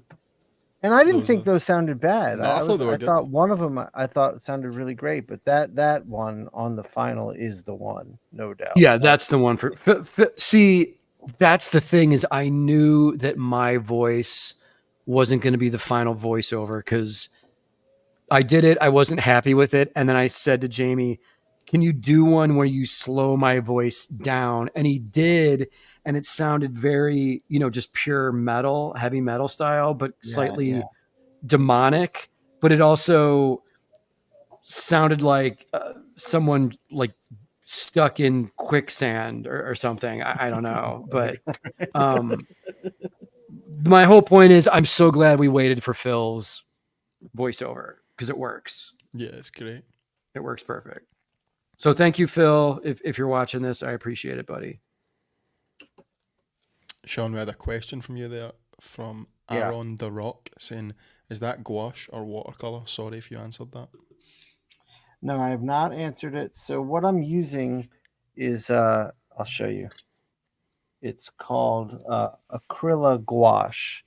So it's not gouache, it's acrylic, but it looks like gouache and it acts like gouache until it's dry. So it's opaque, it's matte finish, it dries darker than what you lay down, but when it dries, it's waterproof, unlike gouache, which is not waterproof. So I love it with acrylics, like to work on top of my acrylics, because once it's down, it's down, like it's not moving. We also had a comment there from West Coast Avengers saying, Jamie, I know how much work that is. You did a great job. Thank you, Dave. I appreciate that. That's awesome. Oh yeah, man. And we got Chris Pierce, Comic Tropes, the homie, is also in the chat. And Chris and West Coast Avengers both know what editing video for YouTube is like. Yeah, they do. They definitely do. It's a whole job, man, onto itself. Well, Jamie's made a career of it, so yeah. Living the dream, boys. Living the dream. Guys, I'm gonna bounce because it's not my bedtime, but it's somebody else's bedtime. Okie dokie. Well, thanks for coming on, Rosston. Thanks for having me on. Us. Thank you again. Let me see. Appreciate there we go. Yeah. Thrilling. Awesome. The pop-up book. Oh, and Lenny wanted to show you. So last year we actually made it's not a pop-up book, but we actually made, he designed, he kind of like told me what to do in Photoshop, and we made a whole entire little. That is so cool. Oh, Lenny, that's awesome, man. Great job with that. He's very proud. He's very excited to show it off to people on YouTube. Yeah, that looks great, man. Yeah, good job, buddy. Cool. Thanks, guys. You guys are awesome. Take care, buddy. I'll talk to you. Yeah. Right. See you guys later. Good to meet you, Rosston. See you later. Hell yeah. Getting all the homies on tonight. Oh, yeah, it's awesome. It's awesome. I'm gonna be done in a second here. I just gotta do one little thing. Dude, that is tight as hell. Look at that It thing. looks so good. Dude, it looks better in person. That camera's just not doing it justice. But I tried to bring some of this purple back up into the reflective light of the spikes and the green into the other side. Kind of bring it all together. Actually, I got to do a little work on the nose too. I just realized. I'm close. I'm not there, but I'm close. This is I feel so relaxed because this is like the first time I've been able to draw today. Oh, that's good, man. You got to get that in. Because I've just been handling all this administrative stuff with the Kickstarter, and also just talking on the phone with Ross, and the day I was rapping with you today on the phone, Shawn, and the days just go by, dude. It's I don't know. Yeah, they really do. I mean, New York's gonna be here before you fucking know it. Yikes! Dude, you got a campaign going on that like takes over. Yes. You know? Yeah. But yo, Friday night's coming up soon. Oh shit. Shawn, I'm gonna hit the town. I got those gold chains I'm putting on under my open collared shirt, bro. I'm gonna be fly. I'm gonna strut around town a little bit. But do you have the acrylic heels with the goldfish in them? That's what I want to know. Ooh, I can find those possibly at the thrift store next to me. Nice. Rocking that funky fly golf gear from head to toe. Yes. Going full Hey Ladies on them. Full Paul's Boutique, guys. Bringing it back. What a classic. Crushed velour. jumpsuits. Right. Oh my God. Hairspray, not like hair gel, but like hairspray. Jim, we're gonna fly into a show and meet up at the airport one day. I promise you this is gonna happen.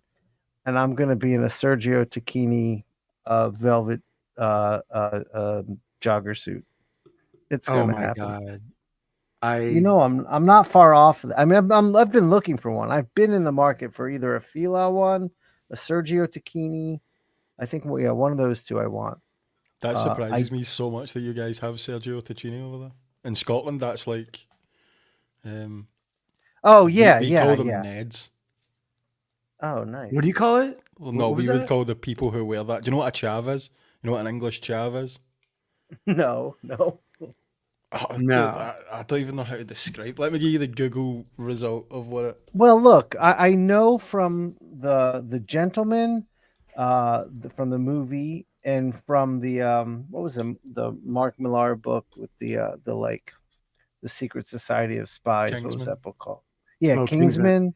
I know from those two movies, and the series The Gentleman. I know those like the dudes who wear that stuff. I get that style. I know that type. Google defines it as a young person of a type of characterized by coarse or brash behavior. Yeah. Okay. Yeah, they're like London thugs. Like bad boys. Yeah, like what do they call them in Snatch? Bad boy yardies. Yes. He's like a bad boy yardie or whatever. And it's like Goldie, the fucking rapper Goldie is in that movie. And the one guy's talking to Goldie and he's like, I thought you were a bad boy yardie. And Goldie goes, I don't know where to put the bodies. He goes, I create the bodies. I don't know how to dispose of the bodies. Right. Like they're all just thugged out dudes. Yeah, I love that one too. I watched that one last week while I was working. I can promise you though, in Scotland, it's not as charming as that. Okay, yeah. So if I come to visit you, Jamie, and I'm wearing a Sergio Tacchini sweatsuit, your family's going to be like, Jamie, what have you gotten yourself into? Pretty much. Yeah, they'd be like, who is this guy? Why are you bringing this type of guy into the house? Oh, I'm definitely doing it. And Jim, can I borrow your gold rope chain when I do? For sure.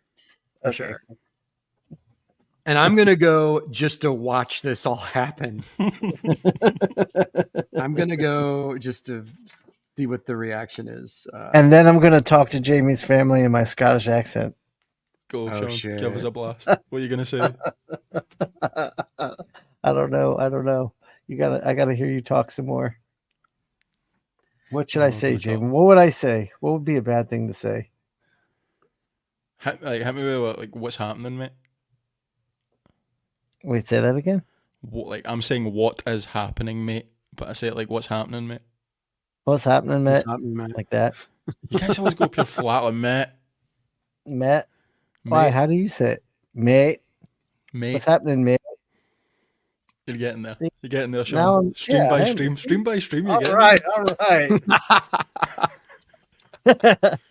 Before you know it, I'll be a proper Scotsman. Ah, no, you ruined it, Shawn. You ruined it. You killed it, dude. You're so close. So close. That's awesome. Shawn, before I forget, I was just thinking about, speaking of your obnoxious outfits, like you did wear something to OAX in January. That's what I'm talking about. We were outside and Simone Bianchi and Simone De Mayo, when they saw your outfit, they were like, bro, what are you wearing? What is happening here? But they said it from a place of love. They're Italian. For sure. They get it. For sure. Yeah, I was wearing. I was going to say, was that the video that Jim posted of you coming out of the bathroom? And, no, that was my new jacket. That was sick. That was sick. I rated that. Jim, remember the leopard skin jacket I was wearing? Oh, yeah. How could I forget? Oh, my God. No, I was wearing an Adidas tracksuit, but it's this really like psychedelic, loud, weird pattern, and it's black and white and gray, but I have one that's just black, white, and gray, and one that's also has the neon green in it. Like it's like the leaf green that I love to use in my paintings, and it's loud. But yeah, people get a kick out of it. Yeah, but man. It's a fly fucking sweat, like a jogger suit. It's fly. That's like I can just tell that you live in Atlanta, because like Atlanta has its own fashion. It has its own for style. Sure. People there are definitely free to just rock whatever they want. Like whenever I go out there and visit you guys, and we're in big parts of the city, it's like, oh wow, there's some color going on here. There's some fashion going on here. Like definitely. I'm seeing zebra prints. I'm seeing for sure. Crazy shit. You know, I love living here. Yeah. And if you ever go to a gallery opening with me, you're going to see some fly ass shit. Oh, there's like a whole scene going on down there. Man. Yeah. That is one thing. Sorry, you go, Jim.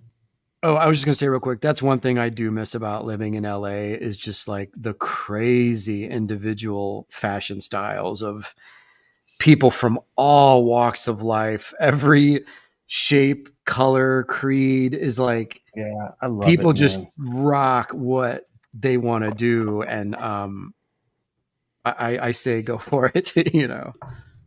Every time you talk about LA, I feel like Atlanta now is getting similar to what LA was back then. I feel like there's a lot of similarities there. Look, I got my little stamp going now. Nice. Maybe Atlanta move is in the future for me. Who knows? Dude, I would be in heaven if we could get a studio together or something. That would be fucking amazing. Just the ability to hang out and go like talk art and see shit. That'd be incredible. You guys should just both move to Scotland. The three of us will cut about in Sergio Cecchini trackies. And... Oh my god! yes. I'm gonna send Jamie a Sergio Tacchini suit. Jim, we had a message there from Aaron Arock the Rock saying, was about to ask about the masking, then realised there's a lack of splatter on this piece. Have we seen any splatter? Oh, we will. Yeah, I do the zip, whatever minimal color I'm gonna do. I'm gonna do a light watercolor wash of blue on this back here as well, and then spatter is last, so I can just like make a mess and have fun. And yeah, I love that blue you threw back there. By the way, I've been meaning to say that since we started the show. Like that blue. Oh, thanks, man. That's so cool against that hard black and white. Yeah, and because the book is so high contrast, black and white, that I just felt like this background needs to be black, and then I'm going to spatter like white into this, you know, after the fact. Yeah, that makes sense. Such a cool piece. The craziness of the chainsaw wielding Savage Street Vigilante. You can catch his first adventures, guys, in a 48-page book available through Kickstarter right now. Just launched yesterday. Did you say that all in one breath? Oh, I did. Dude, I'm getting good at this promo. You are getting good. Yeah. I'm getting good. I think I'm done. I think I actually did it in 2 shows. Look at that. Dude, that is gorgeous, man. Beautiful. That's awesome. Killed it. Thank you, fellas. God damn. I love, my favorite part is this. That's my favorite part. And from the beginning, I planned that, and I'm glad I pulled it off. That's beautiful, dude. Thanks, man. That's one for the ages. Thanks, brother. Actually, I got to do some teeth highlights. Hold on one sec. Looking through the comments, what is Jamie? What was Chris saying? Is that a sex thing, Jamie? Yeah, what is that? I pulled that up, but we were talking. It was when I said like Ned or Chav or one of those things, and he said, "Is that a sex thing?" Oh, okay, yeah. So doing the show, talking, drawing, and paying attention to the chat, a lot going on here. Yeah, it's not easy, man. Not easy. We're professionals, Jim. Yes, we are. And thank you to all you guys joining us tonight, all you guys and gals joining us. Yeah, thank you guys. The attendance is great. Every show we do, it's looking good tonight. Looking good. Most definitely. Yeah. All right. You know what I'm going to do? This is always a fun part. While Jim's doing his thing, I'm going to do the tape reveal. This is always this is, yeah. exciting part of the project. There's like weird, there's like weird fetish people that get excited about this. Yeah. I think this is an artist thing. Like artists love it because you have this beautiful whiteboard. Oh, look what's happening. Oh, Such a clean line. Oh, look at that beautiful white edge. That's all that color. And you gotta do it slow. Shawn, have you ever done this and then like ripped a piece doing it? Yeah, I have. That's why I just said you gotta do it slow. Yes, and you know what really sucks is when there's opaque paint that goes up against the tape. If you rip it fast, it can pull the paint like into the painting. And like crack it. Well, it pulls it off like the paper That's under the brutal. paint, so you get this big like rip in the middle of your painting. And then you try to paint over it, but now that it's ripped, it's a totally different texture. So when that happened, did you have to redo it? No, I mean I could paint over it enough to make it work, but you just got to be careful. You only make that mistake once or twice. The second time is when you're high and stupid and you're rushing.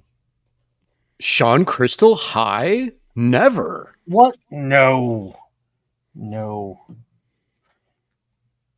Never smoke that wacky tobacco. Although I think I'm high right now. Look at that border. Ooh. Now it's a painting. It's beautiful, Fantastic. That is beautiful. Wow, man. I'm going to have to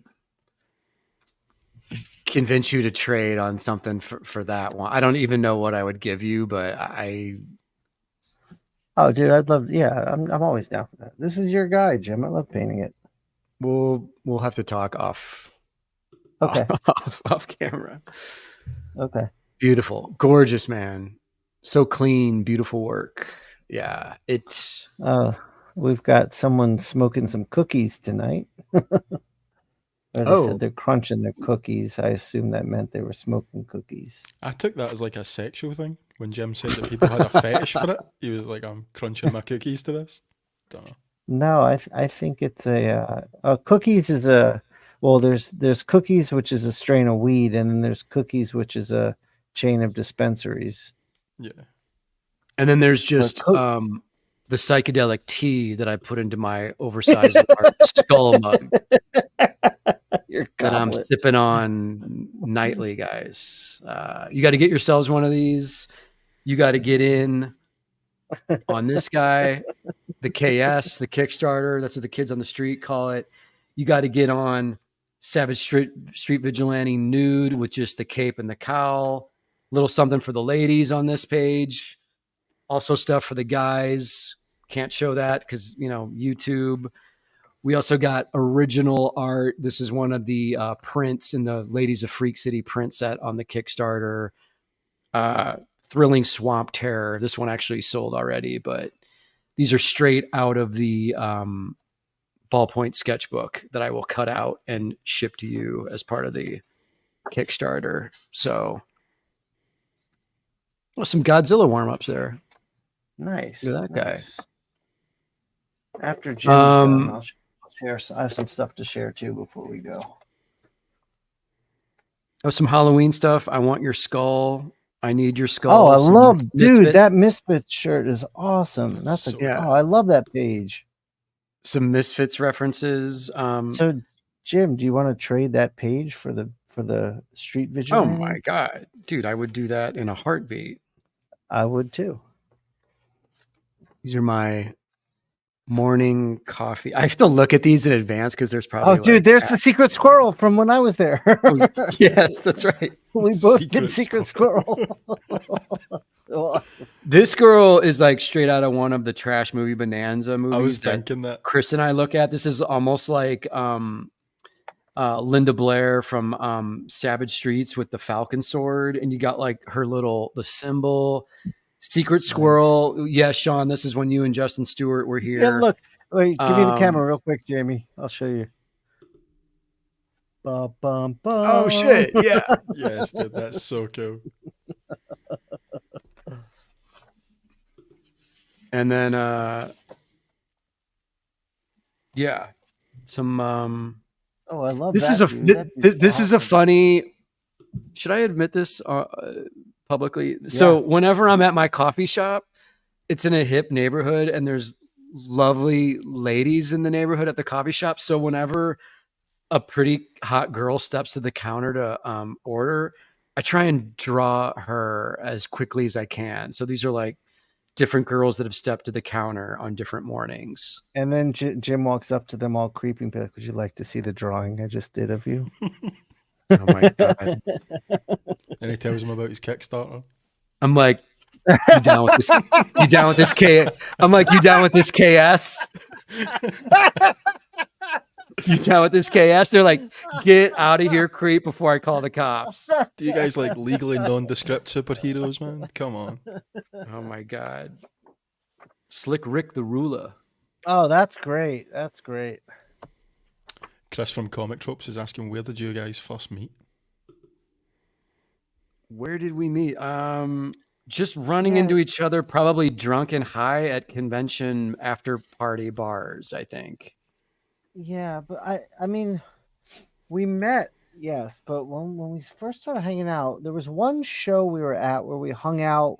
We were like our crew and your crew were just kind of mingling at the bar, and we hung out a bit. And then it was like a week later, we were at Denver, and you came up to me and you were like, "Hey man, none of my homies are here. Can I just kick it with you guys this weekend?"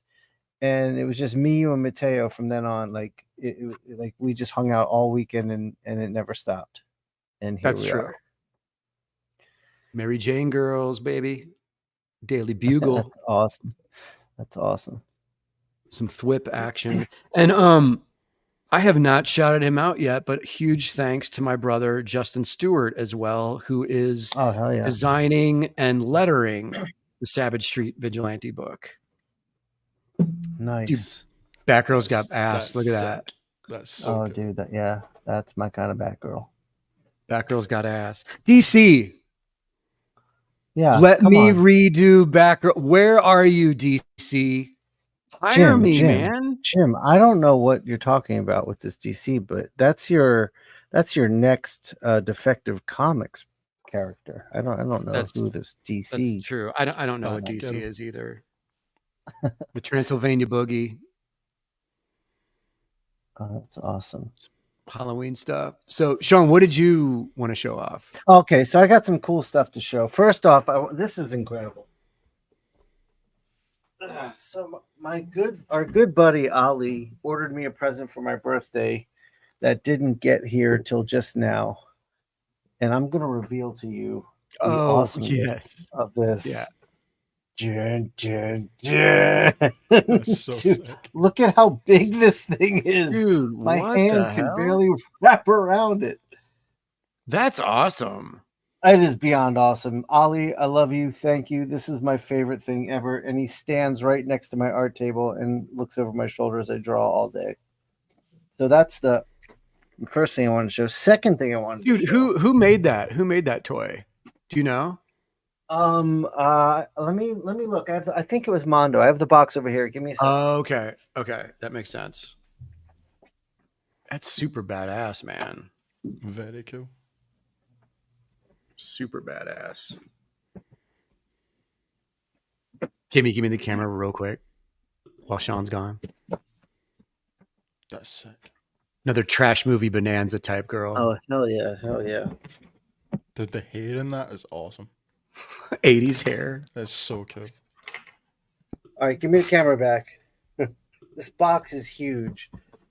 See here, it says Mondo right in the corner. I guess you can't. Yeah, I can see it there. Yeah, so that was a Mondo thing. All right, now I want to show you what I meant to show you from the get-go. Let me fix my camera because I gotta back it up to see this. There we go.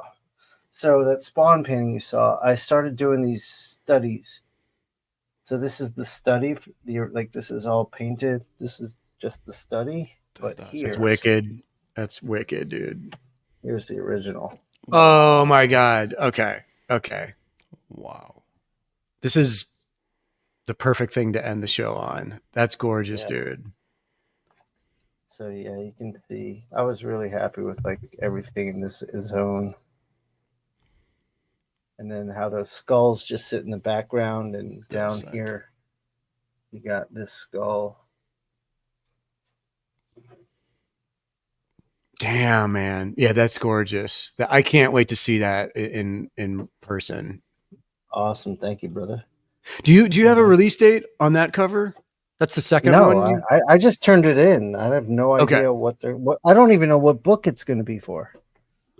Okay, that's right. You just are doing general images for McFarlane's production, and they're releasing them as covers as they see fit. Yeah, exactly. They were like, just draw some cool shit and do it in our universe. And I was like, that sounds awesome. Wow. And then, of course, there's today's piece. Dude. So good. I need some painting lessons, man. Jim, you just need to, you know how to paint. You throw paint around all the time. No, I know. I mean, I just rendering with paint and really bringing out form and shape. Yeah, it's a whole other, that'd be an interesting show actually, is like actually experimenting with that. Oh, that'd be a fun show. Yeah, I'm down. Actually, I'd love to Darren, I also want to see Shawn paint an entire comic, whether it's Spawn or any other character, but just fully. Yeah, I want to do like, I would love to talk to Thomas, the editor-in-chief, and I might in New York about painting a short story, like 8 to 10 pages of that. I could totally do. Yes, that'd be amazing. And then see what happens from there. We need to see that. Oh yeah. Oh, thank you, Michael Byers. I love that compliment. That's my kind of compliment right there. That painting looks like a vintage 60s sci-fi painting. Oh yeah. Could be on a Topps baseball card, man. Hell yeah. Because those were high quality illustrations back in the day. I mean, even like the Mars attack cards and stuff like that. Like, those are great. Those were like high end illustrators making all of that stuff. Really gorgeous. Guys, thank you. Just to give you all a little inspiration, I started really learning to paint right before COVID. And I gave myself a goal of 5 years to start getting cover work that's painted, and it's happening. Damn. Wow. You've come a long way, baby. You've come a long way, kid. Yeah, exactly. Damn, dude. Should we wrap we should call here? It. Yeah, that was a good 2 hours. Thank you, everybody. Yeah. Please go to Jim's Kickstarter. If you haven't got the book, get yourself a copy. If you have, please continue to share and promote. Let's show the world what Ink Pulp's about. Yes. And let's show the world what independent creator-owned comics are about. Bringing fun back to the medium. Comics are super important to me. The art form is pure and beautiful. I just want to keep doing my thing with your guys' help. Hell yeah. I feel like I can do anything. I greatly appreciate it. And Jazzy Jamie Wood, Shawn, you guys are the best. Thank you so much. Thanks to everybody in the chat. And we'll see you guys next Wednesday as well. Yeah, definitely. Let me answer one question real quick. Someone asked a good question. I just want to answer real quick. Was wondering what would happen if the folk at McFarlane would have pushed back on the color. Well, they didn't. But that's also another reason I do a little study. It gives them an idea of where I'm going. But thank you. But Jim, I want to say I'm fucking proud of you. I love seeing this. And yes, we are bringing the fun back. We're bringing the community back. We're getting back to craft. This has been awesome. Thanks to everyone out there. And thanks to Jazzy Jamie. A pleasure as always, guys. Thank you for having me. He's got that dartboard up, but we still love him. Oh, guys, and for spook season, check out Trash Movie Bonanza. Our last episode was Friday the 13th. We got another episode dropping very soon. And our next episode is Halloween themed with a very special all-star guest.